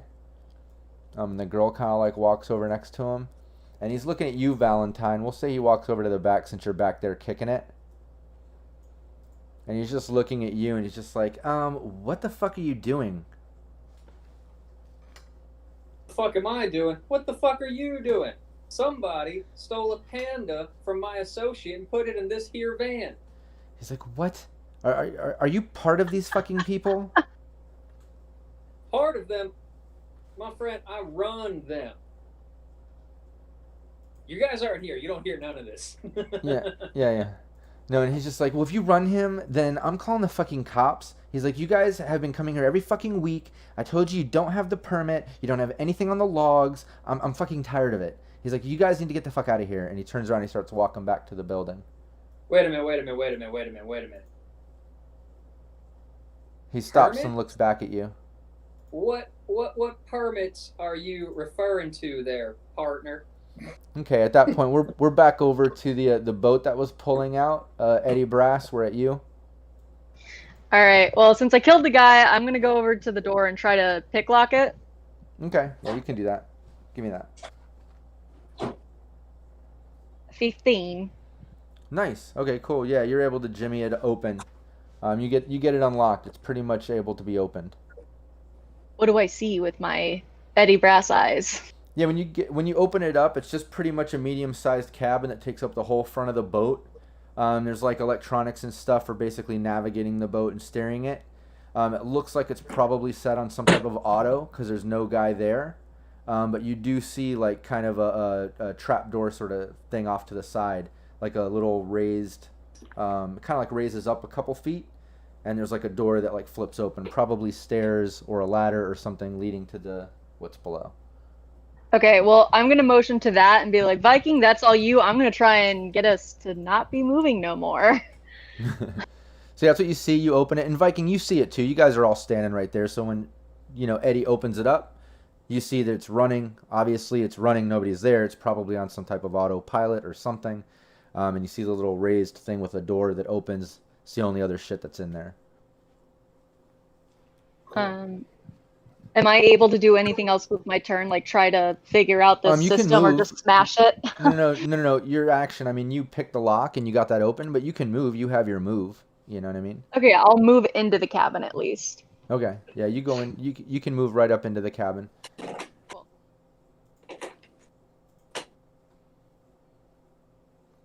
Yeah, and Chris Bennett's wondering, has anyone made any van down by the river jokes yet? I like that. Some old school SNL reference there. But all right, yeah. So you move up in there, Viking. What are you doing? So I'm gonna make my way over to the trap door and try and go down it. Okay. Yeah, you can push up in there next to Eddie. Like I said, the size isn't exact to the squares, but you get the idea. But yeah, you go up in there. The trap door is not locked. It's pretty much just open. You can open it or whatever. Is that what you're doing? Yeah, opening it, and if I have the capability of it going down whatever stairs or ladder. Yeah, you totally can. With your movement, you can flip that open. It's not locked, and you can get down in there. When you open it, it's just a ladder leading to an under part. It looks like the under part. It's dimly lit. I don't have a map for it. You just have to mind's eye this shit right now. But yeah, it goes down to a ladder. It's dimly lit. It's very dank. You can hear the engine running. It looks like it's the whole size of the underneath of the boat, with the exception of probably the engine block shit that's in the back, and parts and whatever it takes to run this thing, and stuff in the front. But anyways, it opens up wide. You can see that there's that guy, that pirate-looking dude down there, and it looks like he's on his agent. He's just down there, kind of like talking, and then you also can see that. Give me a perception roll. Let's see just exactly how much, because it is dimly lit. But you're down. I can see everything. Yeah, you see flies on the wall and shit. You're seeing flakes of dust go through the air. No, that was a great roll. But yeah, you can see that there's a couple girls in the back that are tied up. One of them in particular is like half naked. She's got like a jumpsuit sort of shit, and it's pulled all the way down, and she's naked, kind of like bent over the back of what looks like a makeshift cot. and the other one's tied up just on the floor, and they look like they're kind of half out of it. By that perception, you can definitely tell. And if you can, give me a human perception roll, if you have that.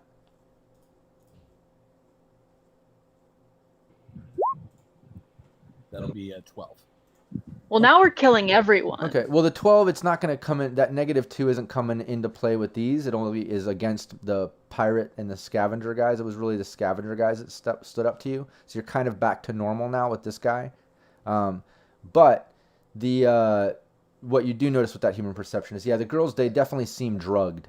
They definitely seem kind of out of it, because like when they make eye contact with you, they're just kind of, you know, going in and out. But the guys they're talking on. Guys are talking on his agent, and you can just hear him saying, yeah, shit went fucking south. I'm coming up there now. I'm coming now.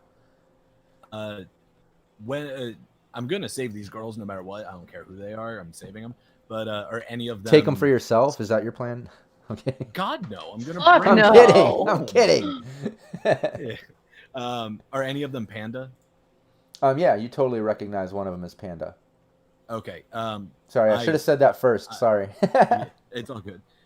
Do I still have movement to advance on this guy? Like, how much of my No. turn do I still Yeah, no, you had to go, at least a couple meters in and down. Okay. And, yeah, so that would take all 6 squares. Do I have my But action still? Yeah, you're right behind this guy, though. You know what I mean? Like, you went down and a square in. You're right there next to him. He's on the phone. If that's what you were wondering. Then Kill him! I'm a axe this guy a question. Say that one more does he time, want because it cut out, and I want to make sure you get that point across. What did you say? I said I want to ask this guy a question, and that question is he ready to die? All right, well, you ask him if he's ready to die. And yeah, let me see. With a crit 34. Yeah, what did you get? 34 crit. Oh, wow, yeah. Nailed him. Nailing him. All right, give me the damage. That'll be 14 damage. Unfortunately, not double sixes, but yeah. Still. Let me, it seems like he didn't hear it, though. Let me see if I can axe him again.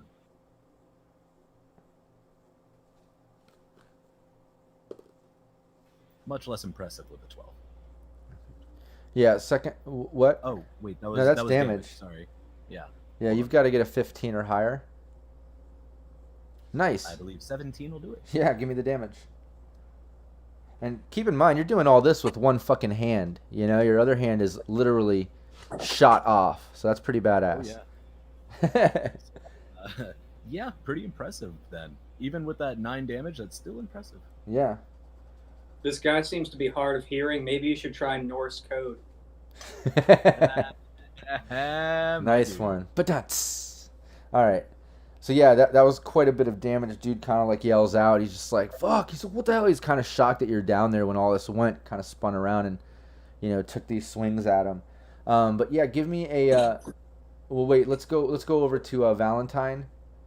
Let's get, oh no, okay, yeah, no, this guy has Wolvers. Let me do his melee response to you, because he was at that point in the initiative, and I'm still using the same initiative, even though we're technically into the boat in a new scene. But yeah, 17 or higher. Did you give me your evade? Viking? Oh, sorry, didn't realize that was at me. Yeah. Yeah. Pirate guy. You hit him with the axe a couple times. He popped out his Wolvers, took a swing at you. That would be an 18, sir. Nice. All right, yeah, you dodge that one. He does another swing at you. 17 or higher. Nice, and you dodge that. Yeah, he takes a couple swings. You dodge both of them. Valentine, what are you doing? You're back there. The guy was just saying, he's like, oh, you're with them? Yeah, you guys haven't been in the log. You're not doing any of the permits. He's like, fuck this. I'm calling the cops. And he turned around and he's walking back. Yeah, I call him back and I say, excuse me, my temper over this egregious situation that has grieved me deeply may have clouded my judgment and caused me to misjudge you quite too harshly. Now, you say these troublemakers do not have the required or appropriate permits to conduct business in a facility of this nature. Yeah, he's sitting there sassy as fuck, and he's like, "Oh, now it's they. Oh, before it was we. You're running this shit. Now it's they. Now that you know I'm calling the cops, it's not you." I am running the rescue operation in a human trafficking endeavor. What? Give me a you have Vote there. Yeah, you have conversation, yeah, conversation would probably be best. It's not like you're persuading them of anything, really. You're Make sure, Alex, when you like are getting sassy back with him, you throw a snap in there for emphasis. I'll give him the 3 snap.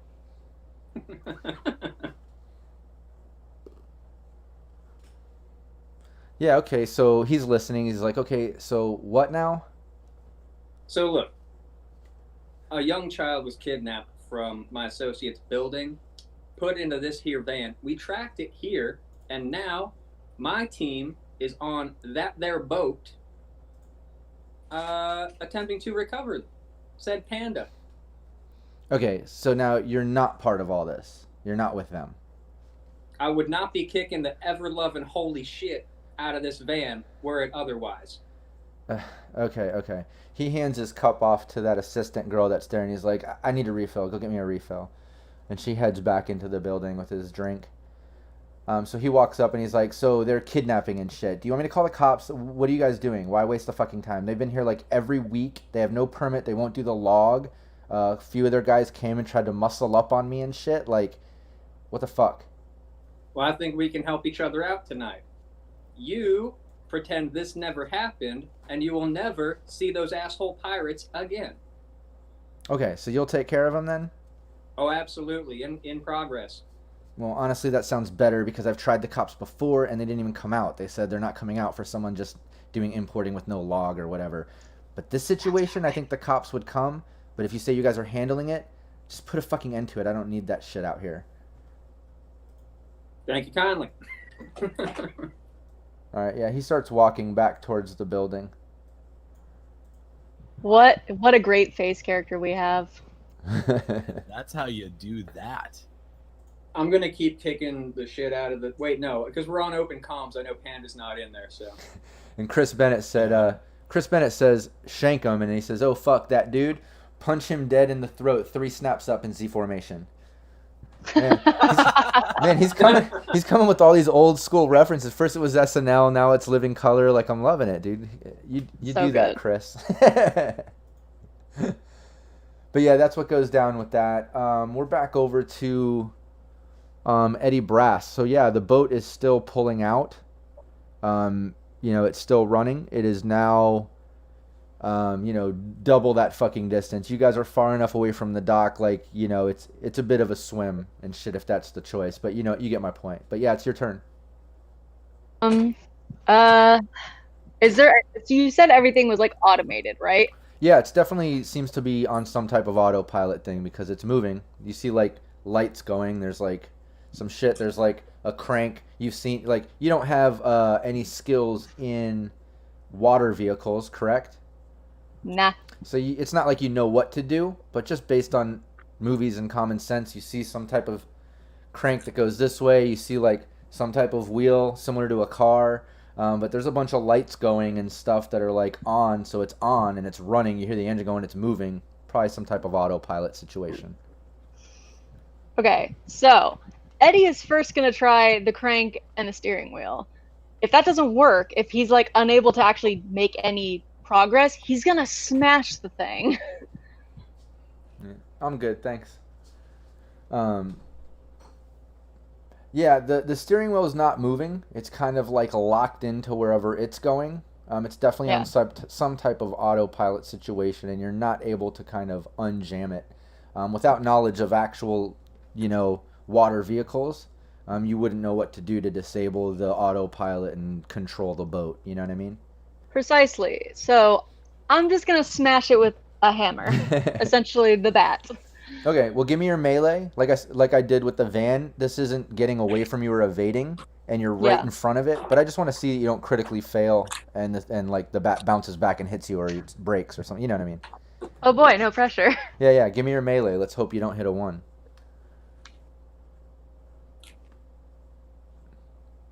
Hey, nailed it. All right, cool. Give me the damage. And I get another one too, right? Yeah. Cool. Okay, cool. Yeah, some of the lights go out and like spark and stuff, and you can kind of hear the engine sounds like it's racing a little bit high. Second hit, you nail it again.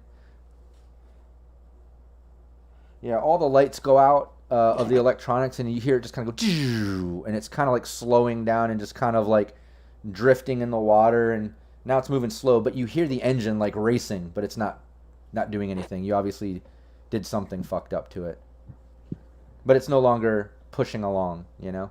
Okay, well, at least we're not moving. And that's what he was going for. He's not a techie. He's just like, I can make this not work if I hit it. Yeah, you're holding the bat. This is my tool. Yes. I'm gonna fix this. I'm doing things. Look at me. Nice. And Chris says attack the engine. Well, yeah. Next best thing, Eddie Brass fucked up the control system, so it's definitely stuck in some high gear and not going, and the autopilot's disassembled. It's fucked up, so it's just kind of drifting along. But that's what you did. Viking, what's up? So, how beat up is this guy looking? He looks pretty beat up. He doesn't seem like he's into any type of, near death or anything. But he's more than just a little beat up, if that makes sense. Yeah. So going to actually go for more of a torture route. I'm gonna go for a leg hit. So you're gonna do a called shot on his leg? I believe. Sorry, you cut out. Yeah. I believe so. Yeah. Okay, yeah, called shot on the leg is just like any called shot. It's that -8 sort of thing. If you do get it, he gets that dismembered leg and falls to the ground.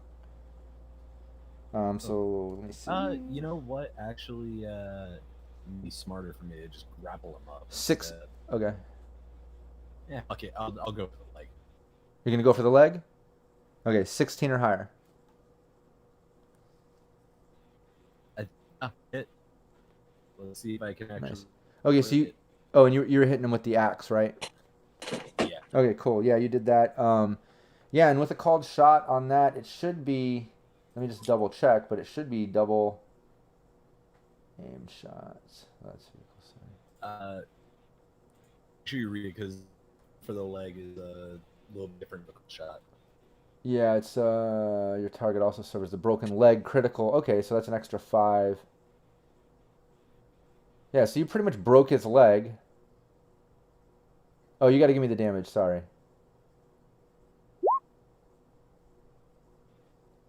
Fine. But that's all his. Yeah, okay, so he definitely took a little bit of damage there, and how it works with that called on the leg, a called shot on the leg, even if just 1 point gets through, he suffers that broken leg critical damage shit, so that's another 5 points of damage, plus his leg snaps and he falls to the ground. Before I take my next swing on him. Yeah, that fucked him up pretty bad. He screams out, his leg's shattered, and he falls to the ground. But what's up? Before I take my next shot on him, because I'm not going to kill it right just yet, I demand whatever keys to the shackles these girls are in, and I want to know what they're drugged with. What do you say? Say that one more time. You are breaking up just a little bit. Sorry. So I look at him and I'm like, first off, give me the fucking to everything on this. Secondly, what did you give those fuck? I want to know if there's an antidote or if I should be worried about any kind of death right now. Okay, cool. I think I got most of it. It did break up a couple times, but you said, give me the keys or whatever you have on you. Is that what you said?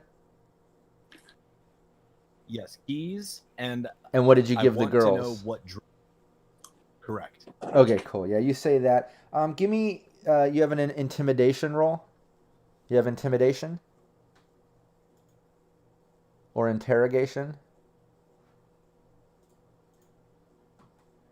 Chris says curb stomp the beanbag. He's being a little tactful first. He's still pissed, but yeah. I do not have either of those. Okay, Go ahead. No. Well, give me what intimidation should be under what? Cool. So give me your cool roll plus 1d. Cool plus 1d10. No, well, if it's a cool roll, then I'm fucked.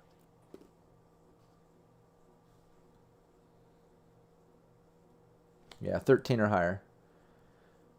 Yeah, I would have had to crit to get. Yeah, you say that, and he's just like, he's on the ground holding his broken leg, and he's just like, "Fuck you." He's not helping. Well, I tried, and then I'm gonna swing my axe on him again.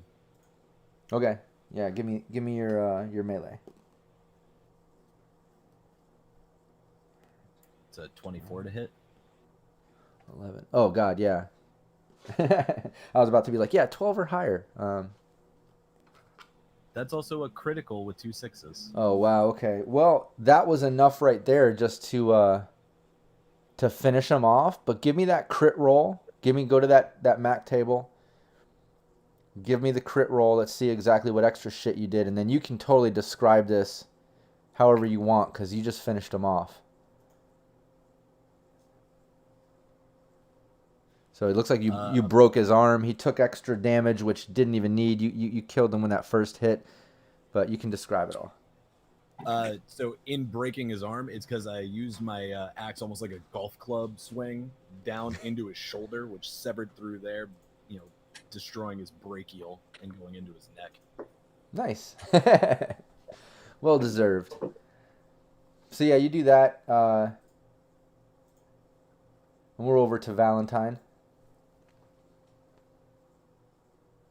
Just keep kicking this van. I got nothing better to do. Okay. Yeah, give me your brawling again. Just make sure you don't fall down or hurt yourself. So you rolled a 1 there, huh? You tell me. 1d8 plus 1. Yeah, you did a crit fail. Everyone just double check that. I'm reading that right? It's that first one is that one. I don't... Well, there is a 1 in there, but I'm not sure if that means it's a crit fail, because usually crit fails get boxed in red.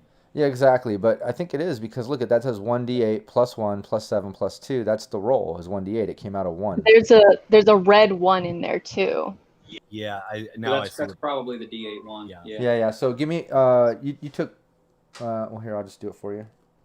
Yeah, you took 3 points of damage direct to your body falling down. You kind of lost your footing there in your boots. Slipped out and fell to the ground for a second. Just get up, adjust my vest, and kick it again. I'm even more pissed off now. In the distance, you hear a little sassy laugh coming from that exact guy that was walking away. He saw it. I don't know how a sassy laugh would be. Maybe it's like a... I don't know. You can imagine it. But yeah, give me another brawling. Let's do it again. Yes! Wait, now this one is red. Yeah, I'm so confused. Wait a minute now. So that did a 1 minus 1d10. So confused.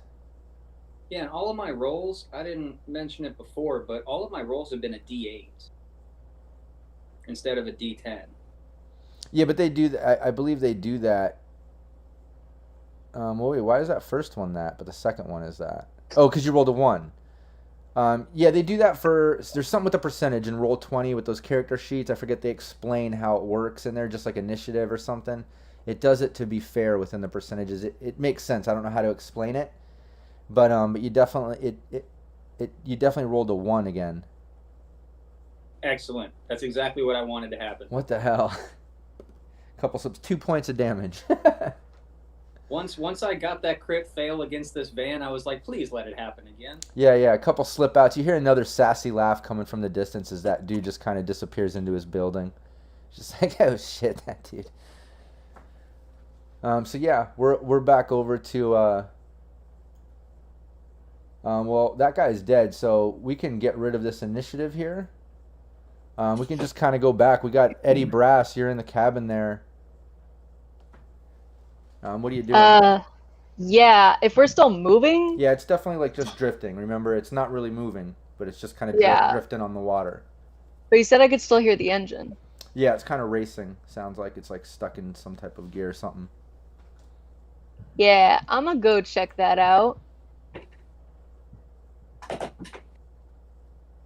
I'll let Viking be the folk hero guy. I'm just gonna go do other things. Okay, yeah, when you can look, I mean, it looks like, you damaged all the controls to the point that it's stuck in some type of high gear or whatever without actually dropping into the propeller running. So it's just kind of racing internally, it sounds like. But the whole boat is not moving. It's not functional because you destroyed the controls. So it's just kind of floating on the water, slowly, very slowly, drifting even farther away from the docks and stuff. Can I see if the the steering wheel is unlocked now? If I can make any sort of steering? Yeah, it's unlocked, but it's not really helping. It's Yeah. just it's so slow and drifting. Can I try to drop it into gear? Um, I'm getting tips from Mickey because yeah, you don't really know how. You don't really know how. Yeah. But I'll say, like, you try pressing buttons and flipping the switch and the steering wheel. Nothing seems to be helping. You really destroyed these controls. Cool. Looks like we're going for a swim. So yeah, over to Viking. So I rifle through his pockets to see if I find keys to whatever these girls are locked up with. Yeah, you can see keys to like handcuffs, which they're locked up with. They have some just straps along the legs. The other girl doesn't. She's just kind of drugged and, like I said, half naked, sprawled out, but handcuffs on. You also find some type of control key that looks like it goes to the boat. But as you heard in your comm and stuff, Eddie has fucked up the controls and been trying to get it to work, but it's all destroyed, so that's probably useless. Other than that, he has a very heavy pistol on him. He has 68 eddies on him, and he has a cred chip on him with like 100 euros on it. So he has, the 68 loose cash or whatever the eddies, and he's got a cred chip with the 100 on it. And that's all he's got on him. Okay. I take the key. I pocket all that stuff, but I walk over to the girls. First thing I do is go to the one that's half naked and cover her back up. And then I proceed to unlock them and say, I'm getting you out of here, whether you can understand me or not. I'm getting you out of here. Yeah, they're really groggy. I mean, they can get up and walk. They're moving like really slow, probably like what you would consider half movement or something. If it was a game, But so like they're walking slow. They're really groggy. You unhook them, they're just kind of like, what? They're just like totally out of it. They're definitely drugged. And yeah, what do you want to do with them? So I'll start, once everyone's unhooked and, dressed, at least covered and everything, I start moving them to the ladder to bring them up top. Okay, cool. Yeah, and the one girl who's getting dressed, you can see her, I'll pull up the image, she's kind of pulling up her jumpsuit and stuff, and she's like, they're so evil, the shit they were doing. Fuck. And she's like getting dressed. Obviously, they were doing some shit to her at one point. And the other girl here, that's Panda. She just recognizes you right away, and she's just like, "Oh, Viking, you saved me." Damn straight. Let's get you home. Yeah, you get them up the ladder. They're able to climb up there. You're on the top of the boat now. You're up there with Eddie. You're drifted out pretty far from the docks. You can see it. Obviously, you're close enough. You could make the swim or whatever. Make you guys roll on that. But that's where you are. And right now, the engine is still revving up, and it's actually starting to catch on fire. You see some sparks, and it's like the metal's kind of getting red, and you see some fire kind of kicking out and some smoke. We're over to Valentine.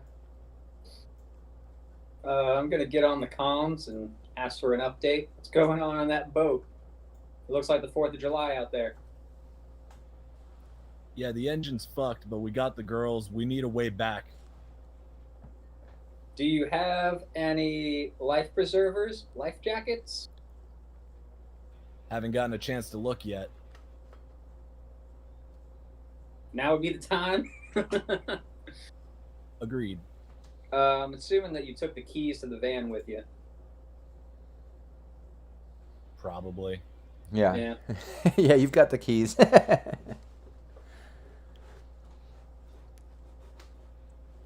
Yeah, can we look around and see if there's like a life raft or anything like that? Yeah. You can see that there's 4 life vests, that you'd put on to help you kind of float and swim or whatever. Give me reveal conceal objects. Do you have that skill? Anybody has reveal conceal? Give me that roll. I do indeed. Okay, cool. Nice. 17. Eddie, you're on the boat. I don't have that. Okay, well, isn't it? It's a intelligence roll, isn't it? Yes. Yeah, it is. Yeah, so I'm gonna be great at that. give me intelligence plus 1d10 at least.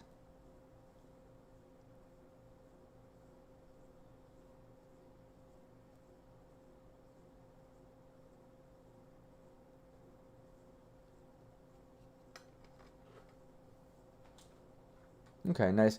Yeah, Eddie. Yeah, you find the vests and stuff. You don't find anything else significant. But Viking, you find what looks like some type of digital log, almost like think of like a day planner or something along that line, but kind of like a digital log that ships might keep for their travels and stuff. Not obviously not that this guy was turning it into the docks or doing anything like that, but it definitely has a couple coordinates in it. It has some like dates and stuff like that. Looks like if you were to go through it in detail, which maybe you don't want to sit down and read through it right now, but if you go through it in detail, it probably has some coordinates and some info on what this ship and these guys have been up to possibly. Cool. Yeah, I also want to make note. I took his agent as well. Okay, cool. Yeah, you've got it. It's password locked and shit. When you started attacking him, he obviously dropped it and it shut down, but that's not to say it couldn't eventually be hacked or something if that's what you're trying to do, but you've got it. Cool. So I kicked the van 2 more times and I got a crit fail. Are you serious? Oh my god. Okay, so This let's van's kicking your ass, man. dude, this van is beating you up, man. You just got 2 points of damage, 2 more. He's like gotta do a death save from falling down so many times. But you can give me the damage on that other. Jesus.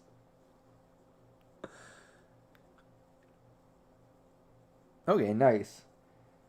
Yeah, the lock breaks open, the back door on. You fall down, you take a little damage. You're kind of pissed off at falling down so many times. Maybe a little adrenaline boost from the embarrassment or something.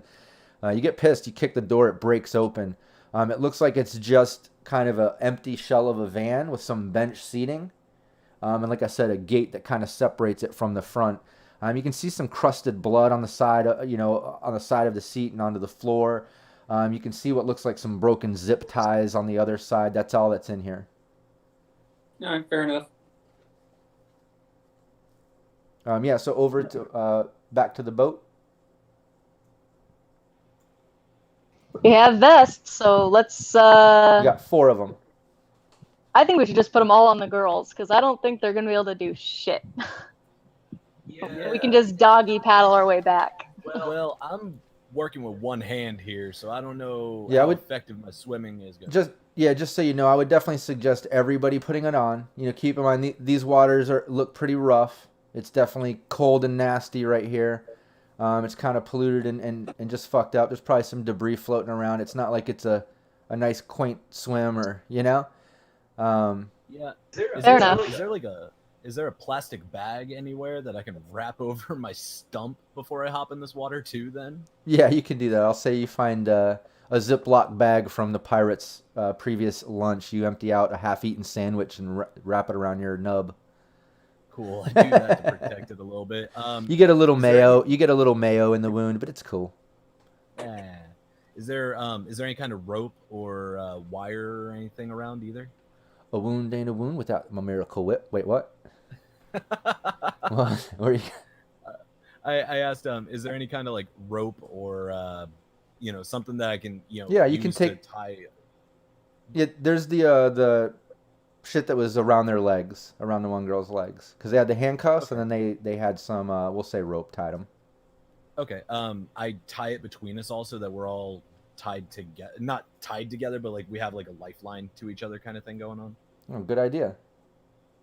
Okay, cool. Yeah. So, Rocker Boy, my boy, you ready to? We're gonna have to like lead them over to the edge and like all do like a group jump. I think. Probably. Yeah. Yeah, you can do So, that, and you can kind of like, since you're tied together, you can lower them down. You can kind of get down carefully. The engine and boat is catching more and more on fire as you guys are doing this. I'm gonna make you guys do a swim roll. I'm gonna swim roll on them. It's not gonna be difficult. You guys have the life vests on. You guys have tied each other together, so you're relying on teamwork. For instance, if someone's hitting a high wave here or a piece of debris, you guys easily can help each other, and you two at least have your wits about you, with the exception of you missing a hand. But Yeah. but give me a swimming roll, and let's just make sure nobody critically fails, because then you're gonna have to take some water damage. Would And let that me just be, double check what, this, because the athletics? environmental hazards here. Yeah, because there's drowning. Well, that's for holding breath. Yeah, you're not. You're just kind of floating because you got the vests on. Yeah, just give me a swimming roll at least. Let me check the chat. So would that be what, athletics? No, swimming is its own thing. It's its own skill, and I believe it's under reflex. Wait, unless it's under dex. What is... Here, let me check. Let me check one of these, y'all. Okay, yeah, it would be dex then. I'm almost positive swimming is under dex. So give me 1d10 plus your dex, both of you. And I'm going to do it for the girls here. Nice. Okay, cool. The girls are okay. Eddie Brass is okay.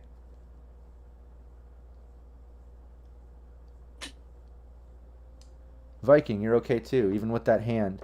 Okay, cool. Yeah, you guys are float back to the dock. You're able to pull them up, the girls up to the, up onto the dock if you guys want to move up there. And yeah.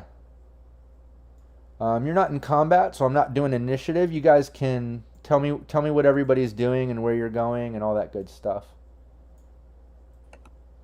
The two girls are just like thankful. They're slowly, that little water dip woke them up a little bit more. They're still kind of drugged, but Panda's still thanking you. She's like, "Oh my God, thank you so much. I don't know what the fuck what they were gonna do." The other girl's like, I think they were gonna fucking do something. Jesus, they were fucking me up." Yeah, so I'm like really like caringly father figure-esque leading them to our van to get them in there, get them safe first things first, and I'm like at Valentine kind of waving him to follow along with filling him in on my exploits in the boat. Okay, yeah, you're getting him into your van, right? As he said, it was breaking up a little bit. Our van. Yeah. Okay, yeah, you guys get him into the van. You help him in. They climb in. They're just, like I said, pretty groggy. Valentine, you've got this other van, the back of it open. Like I said, where's Eddie? Eddie's still on the boat. Let's move Eddie over here with you all. There you go. Okay, yeah, you move the girls into your van, the group van. Cody's in there. Eddie, Valentine, what are you guys doing? I'm just, I guess, wiping blood off of me because I killed a guy. I don't know. Like he's very upset with everything that just happened. Like he's very clearly like perturbed. So he's probably honestly for the first time ever not talking. Okay. Well, you find Valentine giving a solid elbow to the passenger side window. Okay. His new worst enemy, like your named enemy, is just vans. Yeah, You're gonna murder this van. Yeah, you can do that. Martial arts or brawling. Okay. And let me just make sure there was no one involved there. Okay. You're safe. Give me the damage.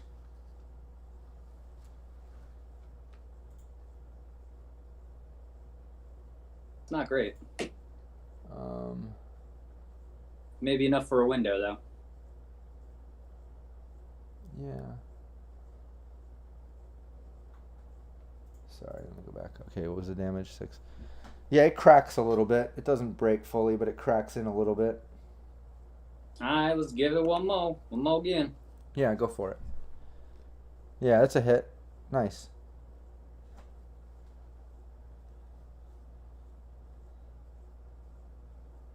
Yeah, it shatters in.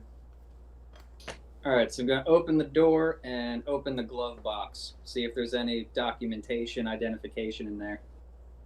All right, yeah, you open it and you open up the glove box, and there's some paperwork in there, but you can't see what it is. You're gonna have to go through that in a minute. What's Viking and Eddie? You guys got the girls into the van. What are you guys doing now? So once I know they're secure in the van, I go back over to that very first guy that had the Wolvers at the end of the dock, his corpse. Uh-huh. And can you? Does he have Wolvers in a flesh hand, or does he actually have a full-on cybernetic? Well, it's cybernetic. You know, full. He has an arm. I look at him and I go. I think I kind of say to myself, I'm like, I'm no surgeon, but I'm pretty sure if I cut right here and I just go for the torso, and essentially I'm chopping that arm off, but a little further in, so I don't damage as much circuitry as possible. Yeah, like I know I can't attach it, but there's people that can. Right. Well, there's also I think a role for damaging that. Yeah, I don't have that in front of me. Shit. But there is something to that, because that was one thing that I mentioned was definitely going to be different going into Red from how we were doing the Red 2020 hybrid stuff. Like, it's no longer that simple. When you cut it off, there's like a high risk of damaging, because the nerves, everything attaches to different wires and joints and things. I think there's a lot more to it now. But because I don't have that in front of me, I'm not going to address that in detail. We'll handle that in the chat. If it's something I need to bring up at the beginning of next session for everybody else, I'll go over it. But between us, we'll go through that in the chat. But for now, okay, you butcher off that arm and take it. Yep, and then I start heading back to the van. And Eddie? And once I get there, I'm going to talk to Cody, but I'll move on. Okay. Yeah, I'm just going to get into the van. Okay, yeah, and you get into the van. And Viking goes back there. We're getting back over to Valentine. So yeah, you're looking in the glove box. You start hearing some sirens in the distance. And you see in the glove box there's just some paperwork, but it looks like it's just like a manual to the van. It doesn't look like there's really like registration or anything like that, if that's what you're looking for. All right, fair enough. Flip down both of the visors, and if there's nothing there, then just get back in the other van. Okay. Yeah, you flip, there's nothing there. All right, fair enough. Back in the van. Okay. Our van. Yeah, you go into your van. Y'all are in there. What are you guys doing? Cheese it. Yeah, if I'm hearing sirens, I'll wait to talk to Cody later. I just go ahead and make sure everyone's secure. Start the doors are closed. Start the van up, and I'm gonna squeal wheels out of there. Yeah, okay. Yeah, you peel up out of there, going the same way that you guys came in, back along this side road, heading out the main past all the main containers and stuff out to the main street. Why don't you give me a driving roll?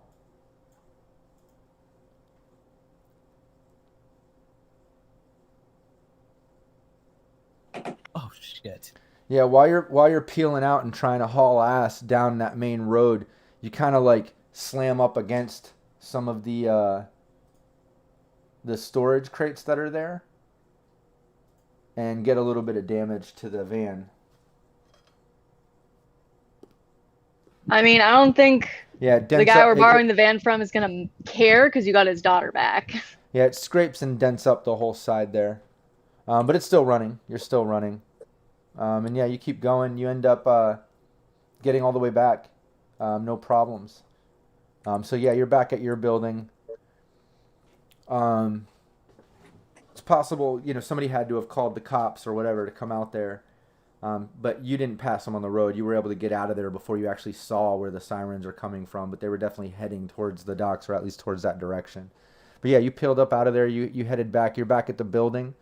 You see Poppy and little Rico. They're just like standing out front with a bunch of the other residents. They're all just kind of hanging out front, obviously posted up, waiting for your return to see what's up. But yeah, you pull up in the van.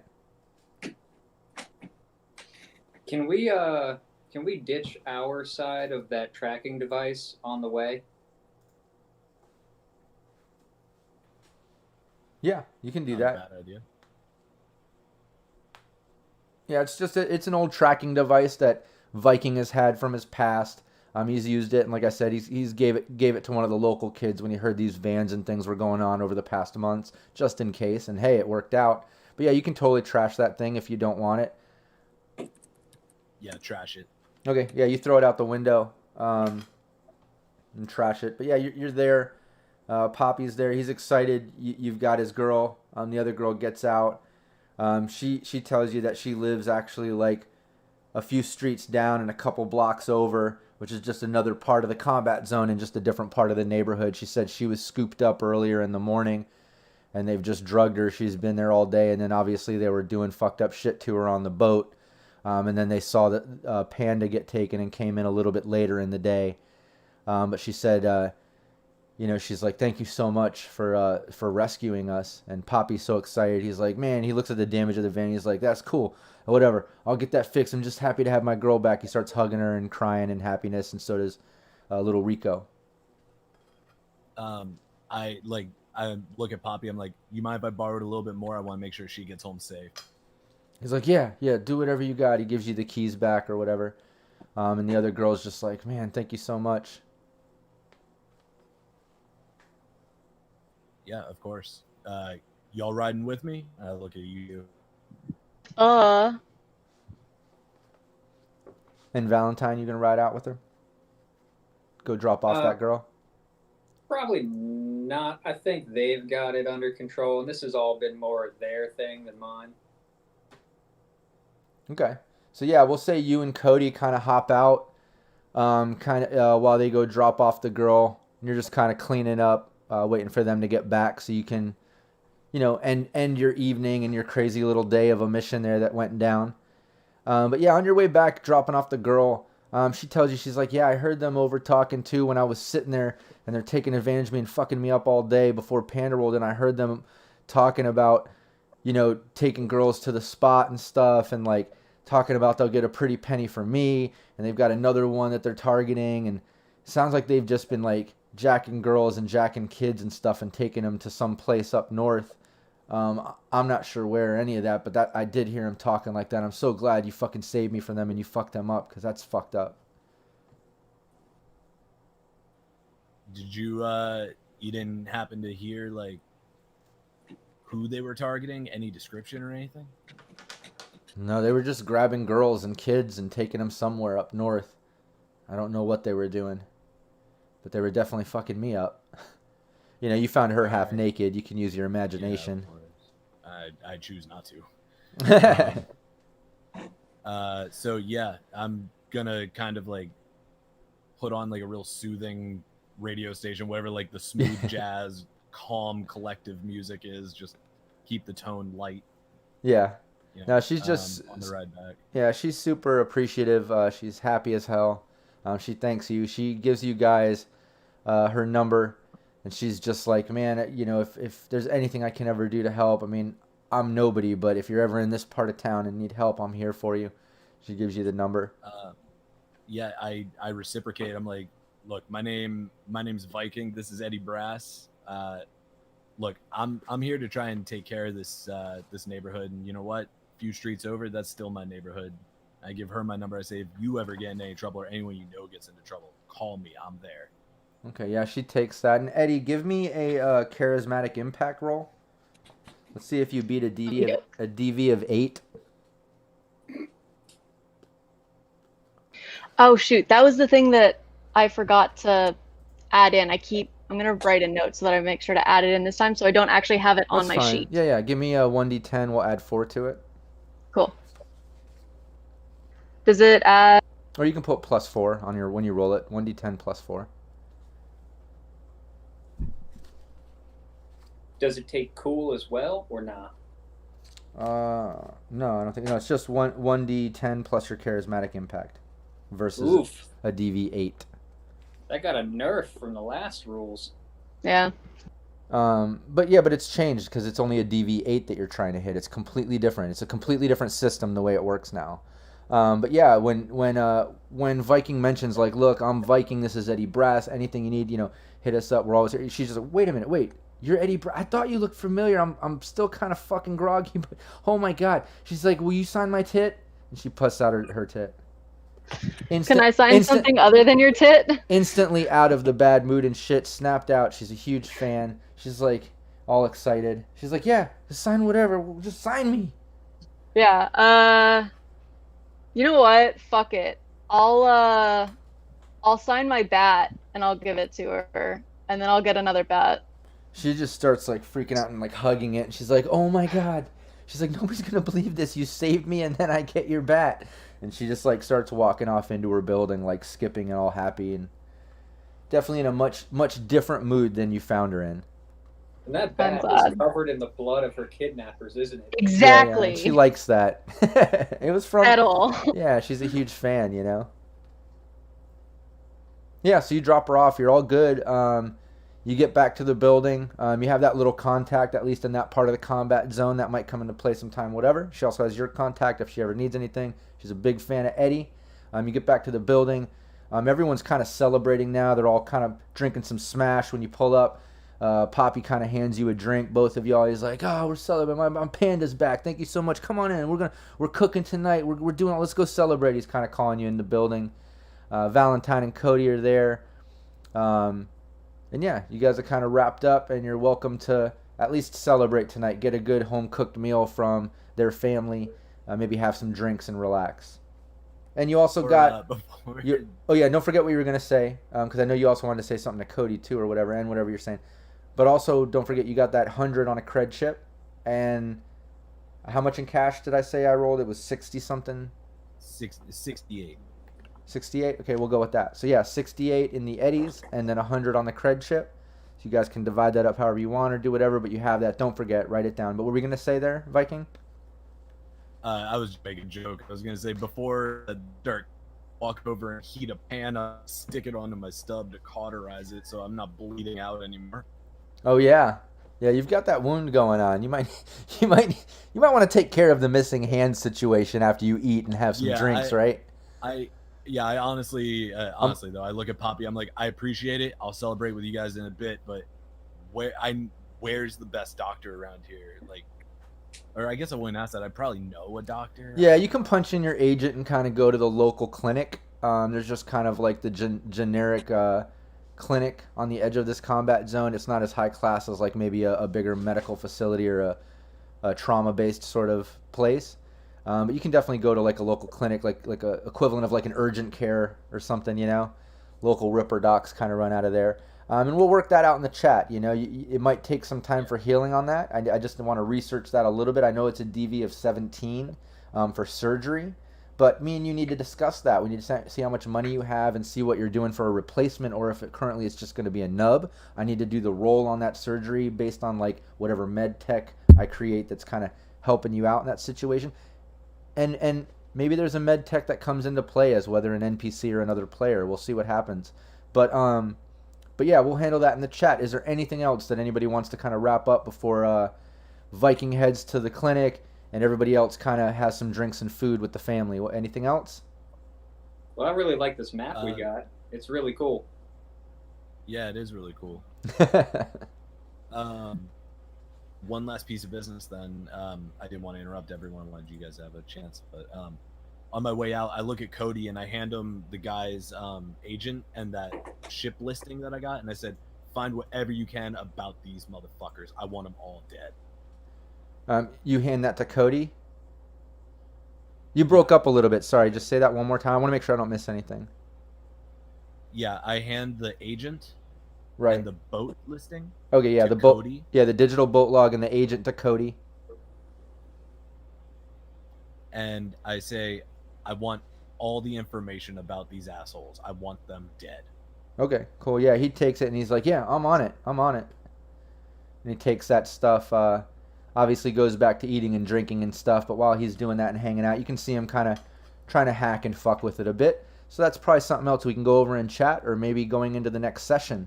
But yeah, that's what goes down. Anything else, or are we wrapped up? I think we're good. Oh yeah, no, that was great. I think you guys did great, with the exception of, Viking losing a hand, and Valentine getting beat up by an immobile van. It seems like Eddie's the lucky one here, because this is 2 sessions now that he hasn't really taken too bad of a hit. Yeah. No, yeah, exactly. He was able to dodge the whole dart situation and poison situation.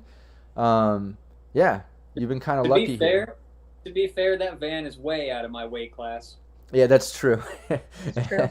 That's true. But I probably just jinxed myself. I'm probably going to like lose a foot next session. Who knows? Yeah, well, now you got your GM thinking. I'm just thinking like every fucking enemy is attacking Eddie Brass every session from here on out.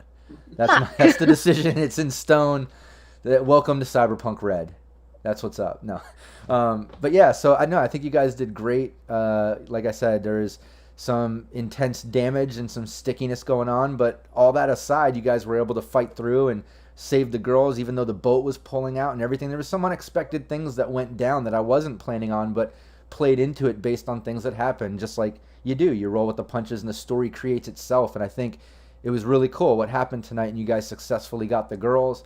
It could lead into more. You got that digital log and that agent. That's really cool. You did get a little bit of cash out of it. That's cool, but a lot of street cred with the neighborhood. That was really good for Viking and for all of you with the neighborhood and the building. So that's cool too. That being said, we'll hit the chat. We'll go over any of the other details. I'll work out the experience, the IP points. We know that it works in that report card chart system now with Red. It's a little different because I need to decide if this is part of a bigger campaign or an individual sort of completed mission, because we know that the IP works differently depending on that. But we'll go over all that in chat. Anybody watching, yes, this was official Cyberpunk RED rules. We were given that by Talsorian Games, and that's why maybe a lot of these rules and these things we're talking about seem a little bit new. But hopefully you're picking up on it and enjoying it as much as we are. We really want to give a thanks out to Talsorian Games for hooking us up. We're having a blast. Anybody watching, please like the video, share the video. If you're watching on Twitch or Facebook or Twitter or any of the other sites, make sure you go to youtube.com/mulliganlive, subscribe to the channel, give us a like, share the videos. Just help us out. We have a serious passion for Cyberpunk. I say it every session. We love this shit, and we would love your support. It means a lot. So, thanks for tuning in. Any last words, guys? Thanks, Talsorian. Hell yeah. Yeah, seriously. Hell yeah, and shout out to our sponsor, Cyber Fight Clothing. I'm going to post that discount code probably to the Cyberpunk Uncensored group on Facebook, so make sure you join that and you get that discount. Coming soon, I probably have some more sponsor info. We might have another new sponsor or something else coming up, but we'll see how that plays out. I have a little surprise. But yeah, thanks everybody for tuning in. Thanks guys for playing. I really love playing with you. And yeah, thanks for watching, everybody. Take care. Bye, guys.